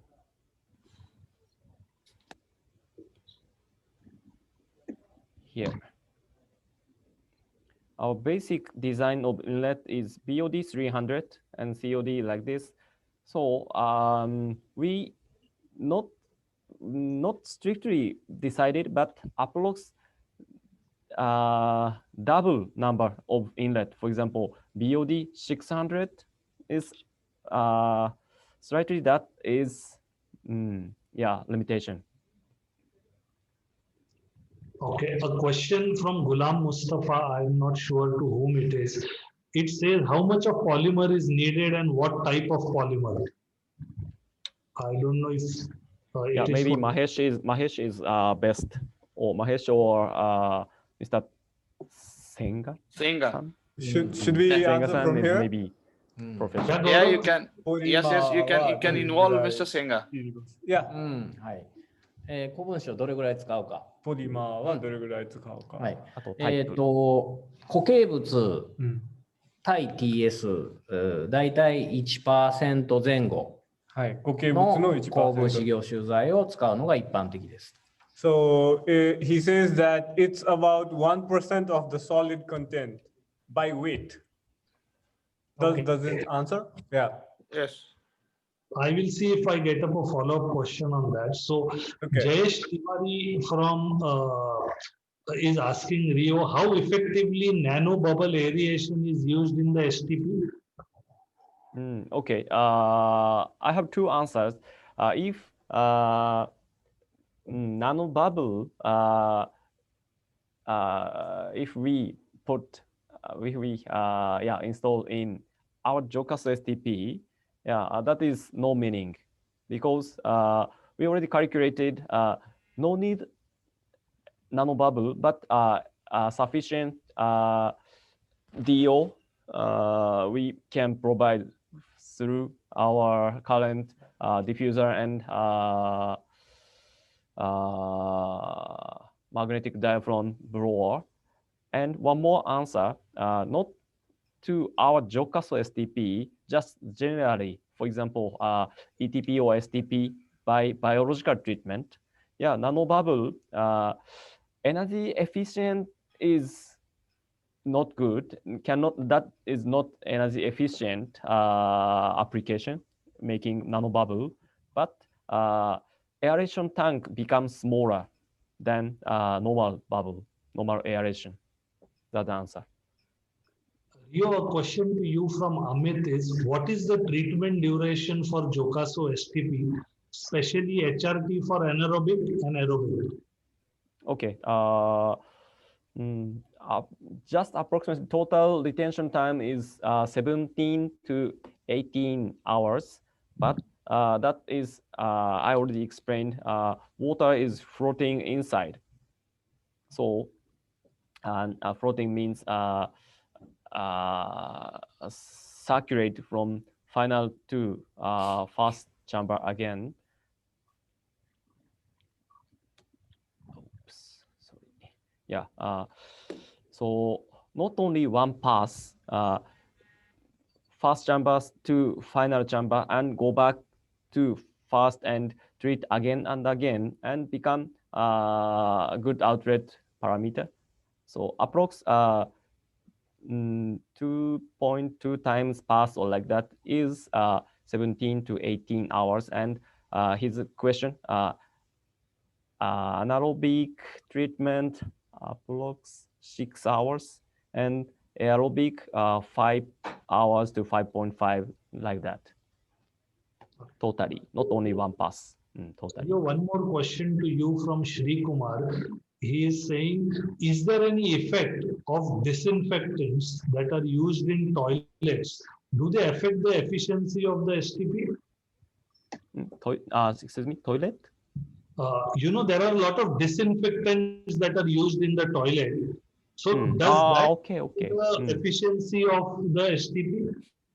Yeah, depend on percentage, but using normal quantity percentage in domestic, that's no problem. But for example, industrial, those disinfectant manufacturing company discharge, and that water includes 50% of, or 10%, 20% of disinfecting. That's the problem. So normal usage, no problem. So a question, Mahesh, I have for you from Hassan Waseleki. He is saying, could you please give us some more info about centralized mixer, which is moving up and down? Centralized mixer, which is moving up and down, is it? Could you please repeat the question once again? The question is that, can you tell us more about, where did it go? Okay, can you give us some more info about centralized mixer, which is moving up and down? I think it is to Gaurav. Yeah. Yeah. Okay. I am not exactly sure what he means by centralized mixer, but for TSURUMI submersible mixers, what we have is we have this kind of guide rail fitting. We have a guide pipe, and on this guide pipe you can choose the level, the height of the mixer installation, and you can adjust it accordingly. But in our experience, we give you a suggested height of the mixer for installation, and we expect the customer to follow that. But is it something that he means by centralized mixer? I'll see if he does a follow-up question. Okay. There is a question, Mahesh from Venkatraman Ramesh. He says, how much sludge deposit happens in a 10 KLD tank over a period of time, and what is the frequency of cleaning? I think this is for Rio. Okay, Rio? Yeah, 10 KLD tank, we suggest, just suggestion, not extremely answer, just suggestion. Normally, we suggest after 6 months discharge from first chamber. And his question is 10 KLD product. 10 KLD product after 6 months approx 1 KL, 1000 liter discharge from the first tank, bottom of first tank. Rio, one more question for you is, will this system require addition of bioculture for better degradation of sewage? Just starting time, after installation, I already answered microorganism and bacteria increase naturally, but if input those culture, that starting time become, for example, 10 days become 8 days, 7 days, like that, not become 10 days become 1 day or 2 days. So yeah, a little bit slightly reduce the starting up time. One more question to you, Rio, is can you give us details about ambient temperature effect on Johkasou? What does it mean, ambient? I'm not sure, Mahesh. Can you maybe... Ambient. Come again, sir? Question is, can you give us details about ambient temperature effect on Johkasou? No, actually, the design is based on standard designs are based on 25 to 30 degrees of STP sludge or STP sewage inputs. So these are standard product designs. So there is no much variation in that. If it is extreme condition, say for instance, going down 25 degrees or going up 50 degrees, then there could be some effect. But I don't think so there is any effect for the standard product. Okay, Rio and both to Mahesh, the question is, some people are asking, okay, I'll just take this question first. I think ambient temperature, Rio, is operating temperature or room temperature. Okay, okay. Yeah, inside tank,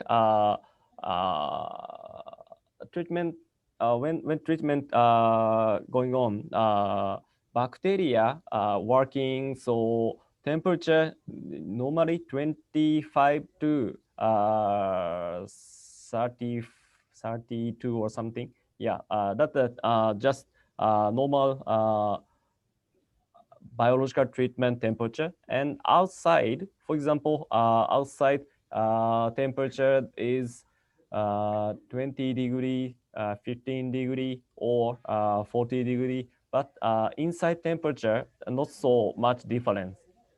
That is the answer. And in northern part of India or Japan also, winter time is very cold. outside temperature is, for example, 0 degree. And at the time, we suggest to put heater in tank or install under the ground. Because too much low bacteria activity become low. That reason. Is that okay? Okay. Question to you, Rio, again is why is the Johkasou-STP a better option for a home instead of a normal septic tank? If compared in septic tank and Johkasou-STP, maybe comparison is not good because septic tank cannot achieve CPCB standard. Outlet quality is BOD is not less than 30, 20.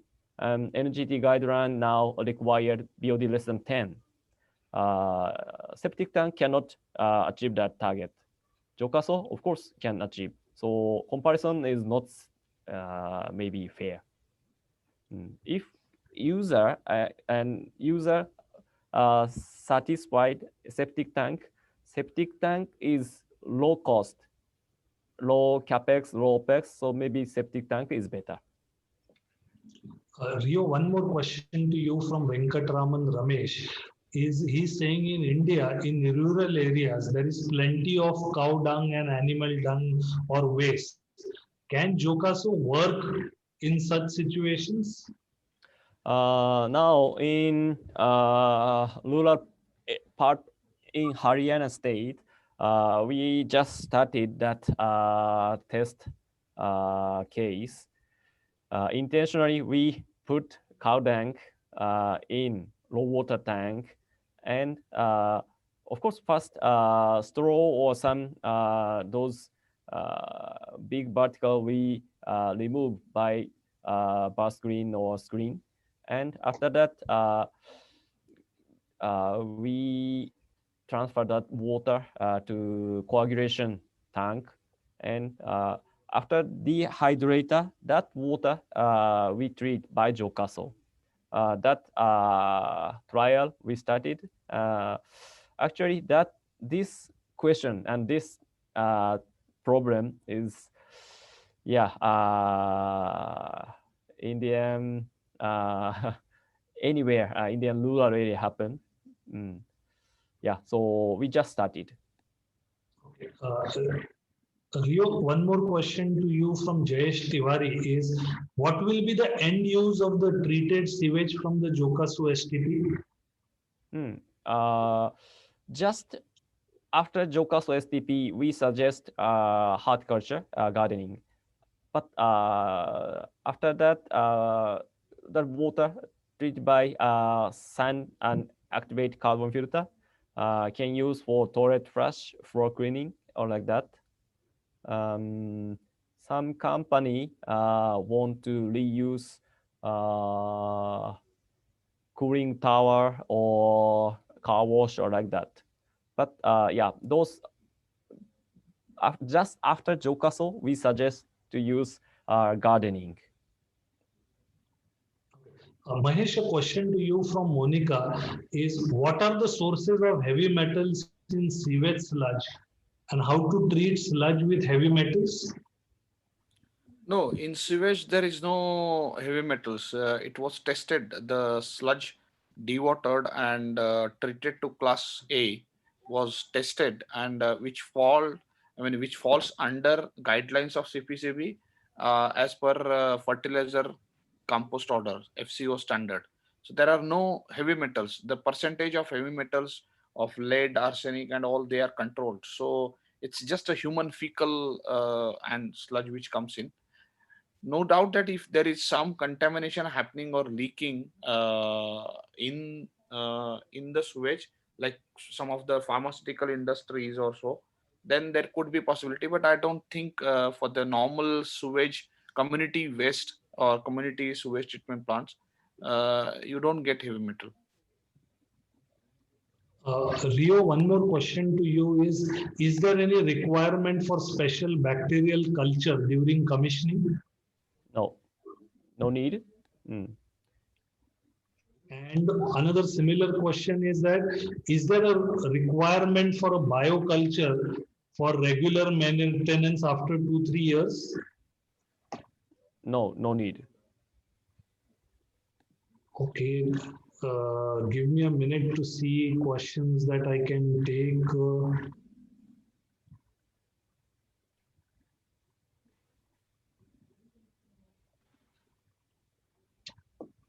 Mahesh, the question to you is which type of polymer and what concentration of polymer required in sludge handling system? It depends on, again, the source of the sludge. But if we talk about generic, 80% to 85% of the times, primary, secondary, or mixed sludge coming, cationic type of with a different molecular or flocculation charge, they can be used. Many times, say for instance, washing from chemical plants or such sludges coming, then we also use anionic, but it's more of 85% generally cationic. And generally on weight to weight basis, it is about 1% concentration of the flocculation. We are near the end of our time, but since there are a lot of questions, I would request our speakers to, please bear with us and stay with us for some more time. So Ramesh, Mahesh, a question to you from Venkatraman Ramesh is that can this product that you showed handle oil sludge application from refineries? Yes, this has already been established. I just mentioned that it has been supplied, one of the largest machine, that is JD2000. Such big 3 machines are supplied to Aramco in Saudi. And since there is COVID now, otherwise we would have started few of like IOCL or HP. We would have started the trials at there because they face this problem. Decanter and other things, other equipment doesn't, or rather they fail to handle, or maybe the output is not good. So it has already been handled in the refineries. It is already supplied. Okay. One more question is from Sanal. Mahesh, are you manufacturing it in India? This is I would say the core part, which is patented worldwide, is manufactured in Japan. There is no dilution on that. Rest of the things are manufactured in India, because there are a lot of IP protection laws and other things which we are not manufacturing, but the supporting and everything. So it's a win-win situation where we are using the local manufacturing as well as the technology and the core part of it, because the resin-based discs has a quality control. It needs a different kind of logistics, completely understanding with the supplier, understanding with the other logistical issues. So this is not been manufactured, but other things are manufactured in India. Rio, I don't know whether this question is for you, but since the timing was after your presentation, it says, it is from Akash Sharma. It says, what is the maximum size of the aeration tank? Aeration tank. We already calculated and decided. For example, 10 KLD Johkasou-STP aeration tank size approx 3.5 KL capacity of the size. So we don't produce only aeration tank. Yeah, inside there is 5 compartment. One of them is aeration chamber. Mahesh, since this was asked during the time your session was going on, it says, how do we handle the pressure drop created? I'm assuming there was something in your video. No, this is these equipments, multi-disc or the JD series, both are not working under pressure. They are working under gravity, so there is no pressure drop or there is no concern on that actually. Probably, And it is saying if it is, the yeah, Kailash ji, if it is to do with mixers, I don't know. If that was the, because there was some vacuum creation that Gaurav was talking about. So Gaurav, if you can understand this question, probably in that respect. Do you mind repeating the question once again? I heard that it's something to do with the pressure, but anything else? it just said this is a question from Mr. Ramamurthy. The question is just saying how do we handle the pressure drop created? How do we handle? I think when I talked about pressure, it was only for submersible aerator. And there's nothing on the consumer side, on the client side, that they need to handle any kind of pressure because it's all inside the equipment. And it has been designed to handle all the necessary pressure differences, even the negative pressure that's created in this chamber. So there is nothing that needs to be of concern to the client. Yeah, and also this, as I have said more than 5 or 6 times now, no blower is needed, so there's no difference in pressure that needs to be of any concern. If you could send us any follow-up comment, maybe we can clarify better. Okay, I will do that. Rio, this question is from Rakesh Manohar to you. It says, can the STP be modified if our requirement is only to reduce TSS, just to discharge silty rainwater with 50 ppm? Okay, requirement is just reduce TSS. That at the time maybe coagulation and dehydrator. That the yeah, main part. No need treatment. Johkasou treatment is reduce BOD or COD TSS by biological reaction. So yeah, only TSS, maybe coagulation and dehydrator is better part. Okay, Rio, one more question to you is, do you have a support facility all over India? Yeah, yeah, we have. Okay.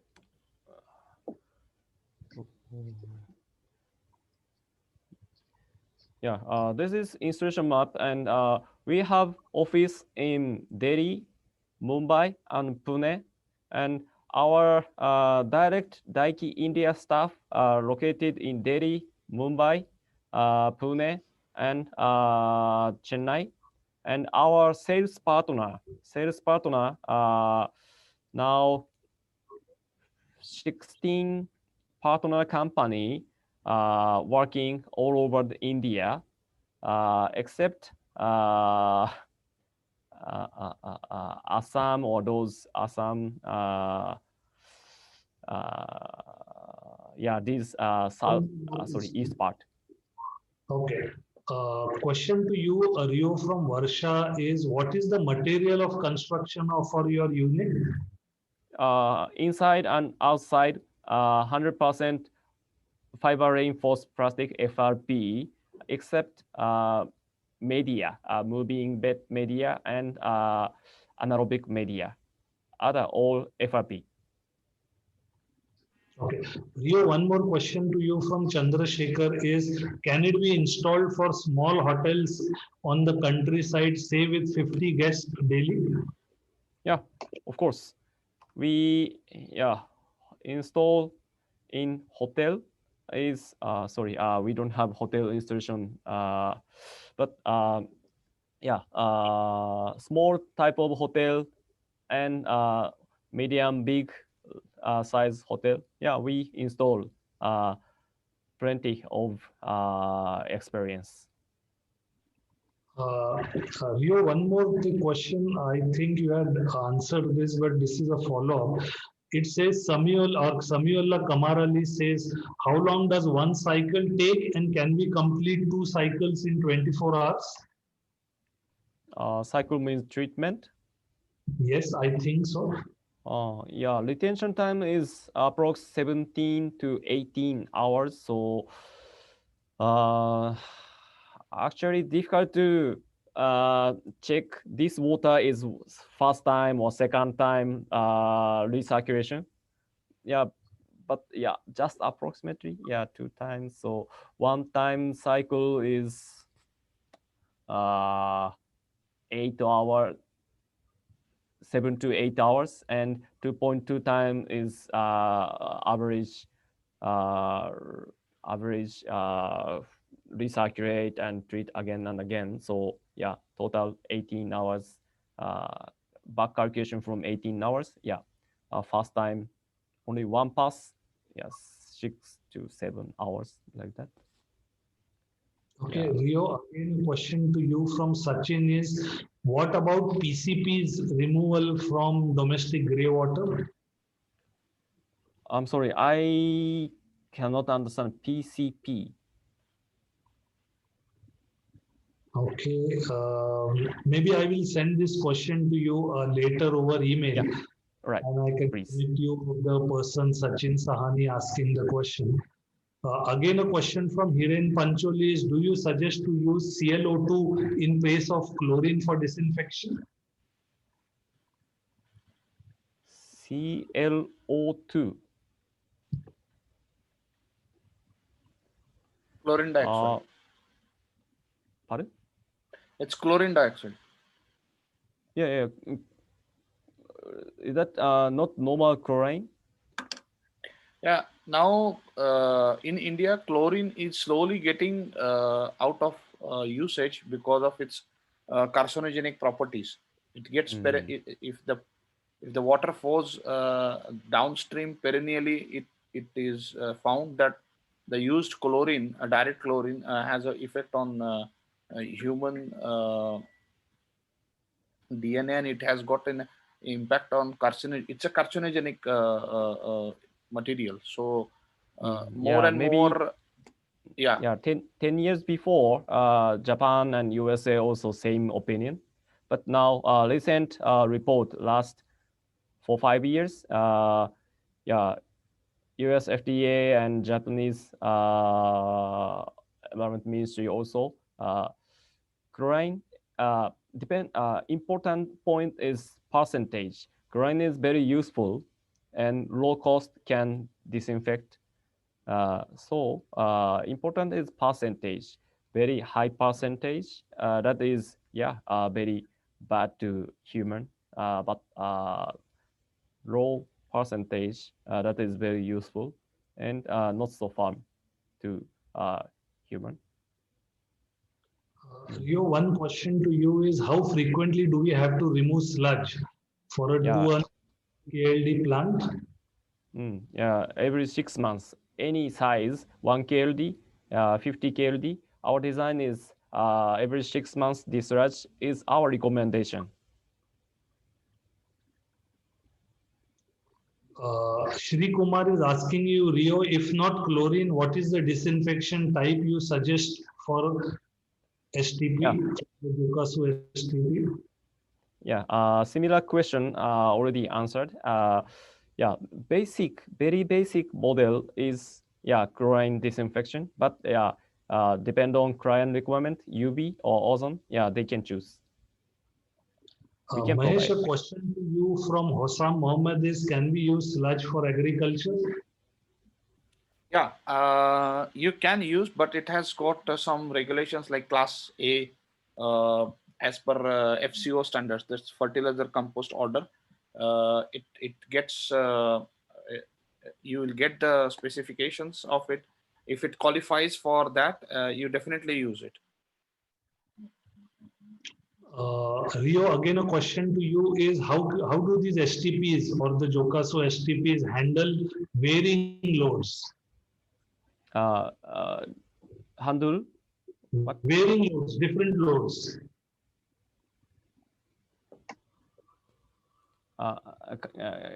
Can you say again? So basically saying sound if is the breaking. load is different, if the load is different, how does the STP handle it? Load means concentration, talking about? I think so, or might be the amount of, waste, the waste that is coming in. Okay. Waste. Yeah. If his question is different volume or different concentration, yeah, already explained, Johkasou has equalization function. So volume difference and concentration difference, yeah, volume 3 times higher, up to 3 times higher than average flow, we can handle without equalization tank. And concentration also, yeah, difficult to answer typical number, but extremely high concentration, that is not part of domestic wastewater, maybe part of industrial. So used for domestic, under domestic wastewater condition, yeah, no problem, we can handle. Okay, Gaurav, a question to you from Sandeep. He is saying, is the jet aerator fixed at the bottom? Wait, let me share my slide. Simple answer is, if you want to, you can do that. But if you don't want to, it's okay without fixing it as well. I think I've lost my slide. Anyways, what I mean to say is that it's similar to pump. If you want to fix it on the bottom, it's possible. But mostly what our customers do is they fix the diffuser and the guide pipe, and the pump can be removed on the guide rail. That makes the maintenance very easy. And it's just a simple pump that you move out and repair and change the impeller if you need after 3 or 4 years, and put it down again and let it work. So if he wants to ask that if the aerator is going to be bolted on the floor of the tank, then no, but the diffuser, you can bolt it down, or you can even move it as you please. There are different kinds of installation. Another question from same Sandeep is that typically when a power shuts down, then MBBR media enters into the jet aerator and it chokes the jet aerator and frequently needs to be removed. How does, yeah. Yeah, depends. As I said during my presentation, there was one question after the presentation about MBBR and SBR. And I said that according to the client site, we sometimes have to reject. Because as you see, MBBR, if it gets inside the pump and gets hit by the impeller, it's not good for MBBR. So it's, again, case-by-case answer. Okay, Aswati Korean is asking, is it best available option to replace monorail gantry with attached central agitator in an anaerobic tank? Monorail gantry entry. I do not understand that, but if she's asking about the diffuser plates with central aerator, yeah, I think definitely it's a better option, because to install diffuser plates on the bottom of the tank, you need to remove all the water. But if you are just putting in the submersible aerator, it's just one unit that you are putting in, and you don't need to worry about emptying the tank or anything like that. Ravindra Singh Jankar, Gaurav is asking for submersible aerators. Is there an air filter requirement? No, our submersible aerators, the TRN, has 25 millimeter of free passage, so it doesn't require any filtration up to that amount of, up to that size of the solid particles. But we also have on the stand of the aerators, we have our own grill. Let me show you the picture here. Wait, let me change the slide. Anything that doesn't pass through the impeller, we do not let it get into the equipment. So there is no worrying about any clog or anything inside the equipment. Do you see the submersible aerator slide yet? Wait, I think I can show you the picture here. Yeah, this part acts as a strainer inside. So it doesn't let any particle larger than this size to go in. So it cannot clog the impellers. So you don't need any external filters or anything like that. Okay. One more question, Gaurav. This was during your time, so I'm assuming it is for you. It says, what about nutrient removal, total nitrogen and total phosphorus at the outlet of these products? At the outlet of this product, I think it's more about the STP part. But if you are talking about these equipments, they are just a facilitator to send the air in to mix the equipment. The design part is done at the plant designers area. And when he said at the end of these products, I think he's more talking about the Johkasou-STP. Okay. Maybe, so I will see. Rio, a question to you from Sachin Joshi is, does TDS change the efficiency, is the efficiency of Johkasou changed due to hard water? Hard water, yeah. If she or he can provide detail of the low water parameter, those conditions, a more typical data, we can answer more. Okay, I request all the speakers, I know we are beyond time, I will take a few more questions. Rio, one more question to you from Suraj is, can we connect a piped sewer system of 150 families to the inlet of the Johkasou-STP? 150 family. Okay, okay, this is Indian CPCB guideline and energy, National Building Code calculation. 150 family by okay, each family 4 members, 600 people by 150 liter per day.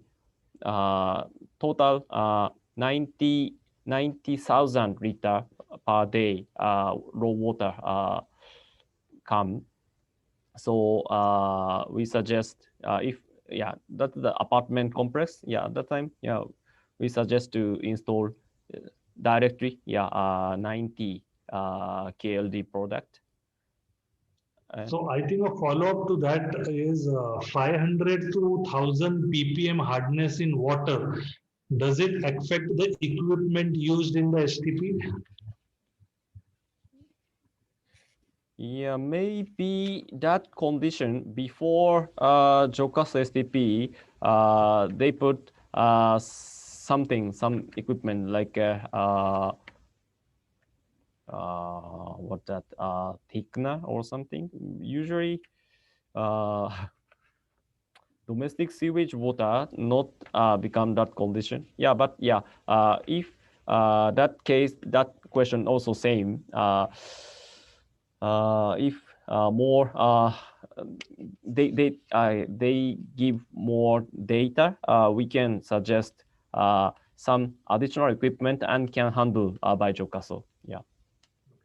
Mahesh, a question to you from Venkat Raman Ramesh is that what about treatment of sludge generated in tanneries? The chrome deposits do they affect the mechanical parts?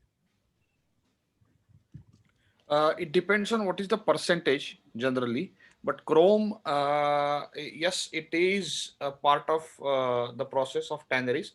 But I think in most of the tanneries, the sludge coming is neutralized, and the content is not to the extent that it affects the mechanical equipments. Question to Rio, a follow-up question, Rio, is that for a 60 KLD Johkasou-STP, how many units will be needed? Yeah, single tank maximum size is 50 KLD. So I suggest 2 line of 30 KLD, total 60 KLD. Okay, so 230 KLD units would be required. Yeah. Okay. Again, a question to you, Rio from Suwa Lama. She says in rural India, the government has implemented this twin pit or soak pit system, which is very cheap. So wouldn't Johkasou be a little more expensive for individual homes, or is it better if it is a community style treatment for rural areas? Yes, she's correct. So individually installed Johkasou in rural area, that is not our target. So we started feasibility study with government, and in UP and Haryana, we started community type of Johkasou use. Actually, actual usage in India now, septic tank and soak pit is very much, but government want to change wastewater treat by some treatment system like a Johkasou or some others, and they want push to reuse those water, and that's the main purpose. Septic tank, soak pit cannot reuse that water. Okay. Question again to you, Rio, is from Avinash Prasad. Do Johkasou efficiency decreases with time? Pardon? Does the efficiency of the STP decrease with time? As more years go by, does the efficiency decrease? No. But only one possibility, aeration media, moving bed media, scratch and aberrate and sometimes break inside. So we suggest after 10 years, we put 2 to 3% volume, only that. Okay, one more question to you, Rio, from Varun Prabhu, is how much MLSS needed to maintain in aerobic and anaerobic tank of Johkasou-STP? Anaerobic, lesser is better, and aerobic, include our 6 months maintenance or a monthly maintenance. We check MLSS in aerobic tank. Just a moment.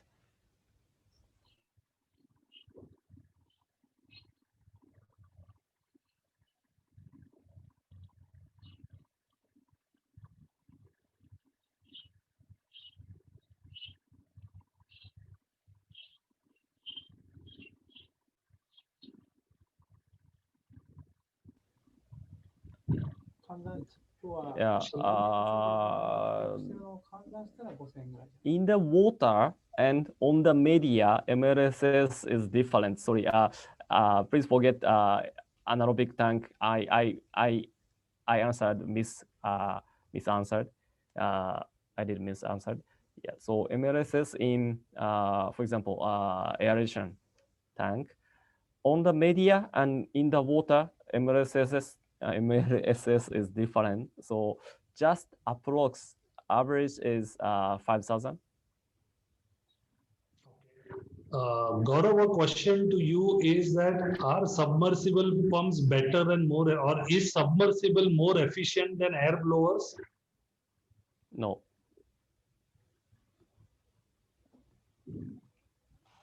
The ambient temperature of the blowers? No. Blower compared with submersible aerators, which is efficient, power efficient. Power efficiency, I think if you consider only the power, then maybe blower is more efficient than submersible aerator. But if you try to include the economic cost of maintenance and the initial installation and everything, not just the power efficiency, then I think submersible aerator would be, commercially more viable. So Does it make sense? question, I think the question again, Gaurav, is to you. How do we calculate blower discharge temperature? So he's saying, for example, ambient temperature or room temperature is 40 degrees and operating at 10 psi. What would be the temperature at blower discharge line? Yeah, I understand the question, but our equipment is blower-less equipment, so we do not need to worry about the discharge temperature of the blower at all. If you use the submersible aerator, then there is no concern. The question that is here, we don't need to worry about this at all. That is the benefit of submersible aerator. Kailasji, I can answer this. Actually, typically in calculations, thumb rule wise, is 1 meter height of site, 1 meter height of water or 1 meter depth of water rises the temperature of air blown out by 10 degrees. So if it is height of 5 meter and the ambient temperature is 40 degrees, then the air out coming of the blower is 90 degrees. 40 plus 50. Rio, a question to you is from Shri Kumar. How is the recirculation controlled from the final chamber to the beginning tank? We put control box and there's we put V-notch. So that volume we can control depend on recirculation speed. If speed is high, outlet water result TS is more, and slow TS become less. Those control depend on site. We do usually. So a question again to you, Rio, from Kaustu Kakati is that is the Johkasou-STP more expensive than conventional MBBR and MBR STP in Indian market? No, I already checked and visited many manufacturer and market.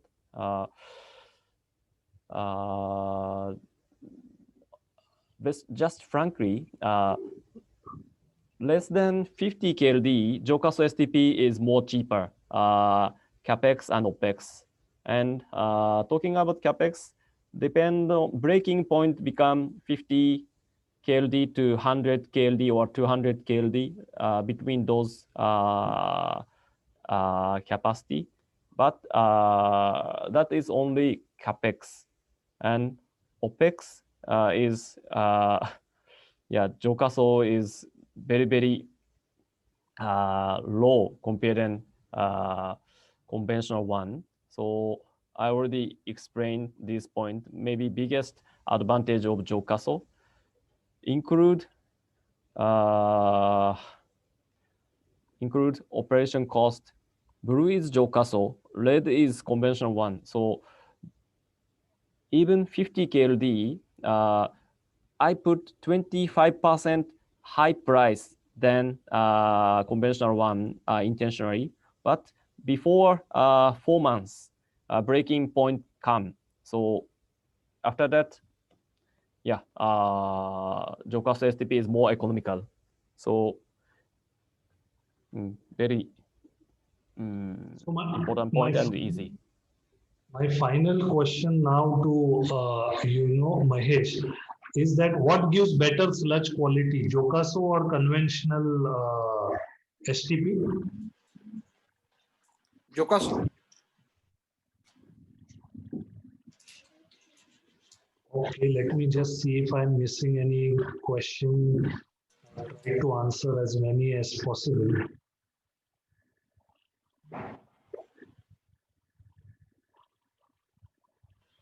No, I think we have, addressed as many questions as we could.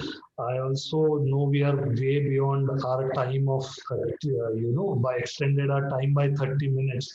So I would like to thank all our expert panel members, Rio, Gaurav, Mahesh, and Gaurav's two colleagues sitting along with him. I know it's extremely late in Japan now, and a special thanks to them for sitting late and taking time out and trying to answer all the questions Kailash ji, I just want to request Gaurav to introduce both the gentlemen because they are very patiently and politely sitting. I want to thank them as well. So Gaurav, can you introduce Mr. Senga and Adachi, please? Yeah, so to my right, we have Mr. Taro Adachi. He is the manager in International Sales Division. Mr. Adachi. Yes, hello. My name is Adachi, and we visited the India several times, and unfortunately now the COVID-19, we have no chance to go there.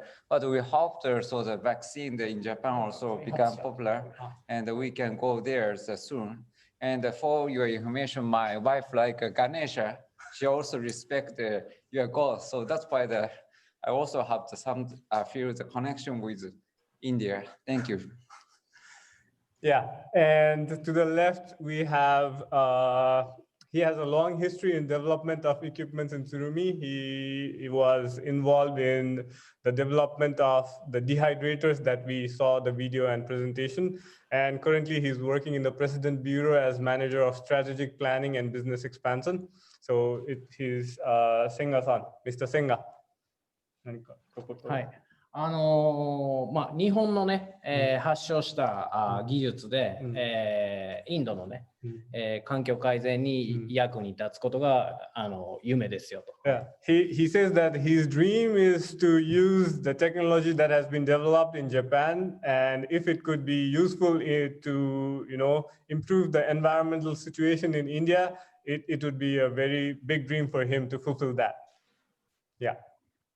Thank you, Gaurav. And please tell Mr. Senga that we also from India hope to work very closely with, the products out there in Japan that could really make it. 日本のシーンが大好きで、一緒に働きたいとか。ありがとうって。He says thank you. So thank you again once to all our speakers for taking time out, but most importantly to all, the attendees, the delegates who have attended this session. It's your questions that finally make these kind of sessions more relevant. For us at Smart Water and Waste World, we always try to create such opportunities where users can directly engage with, the technology providers and answer or try to get answers to a whole lot of operational issues that they might be facing. So we look forward to a continued participation from all our delegates. You would be aware that our next session is on December 28th, the Industrial Water and Effluent Treatment Series, where we have 4 more experts who will come and share a whole lot of their inputs around industrial water and wastewater treatment. So with that, a special thanks to all the speakers and to the delegates, and I bring this session to a close. Thank you. Thank you so much. Thank you very much. Thank you very much. So much. Thank you all questions. Thank you very much, Dan.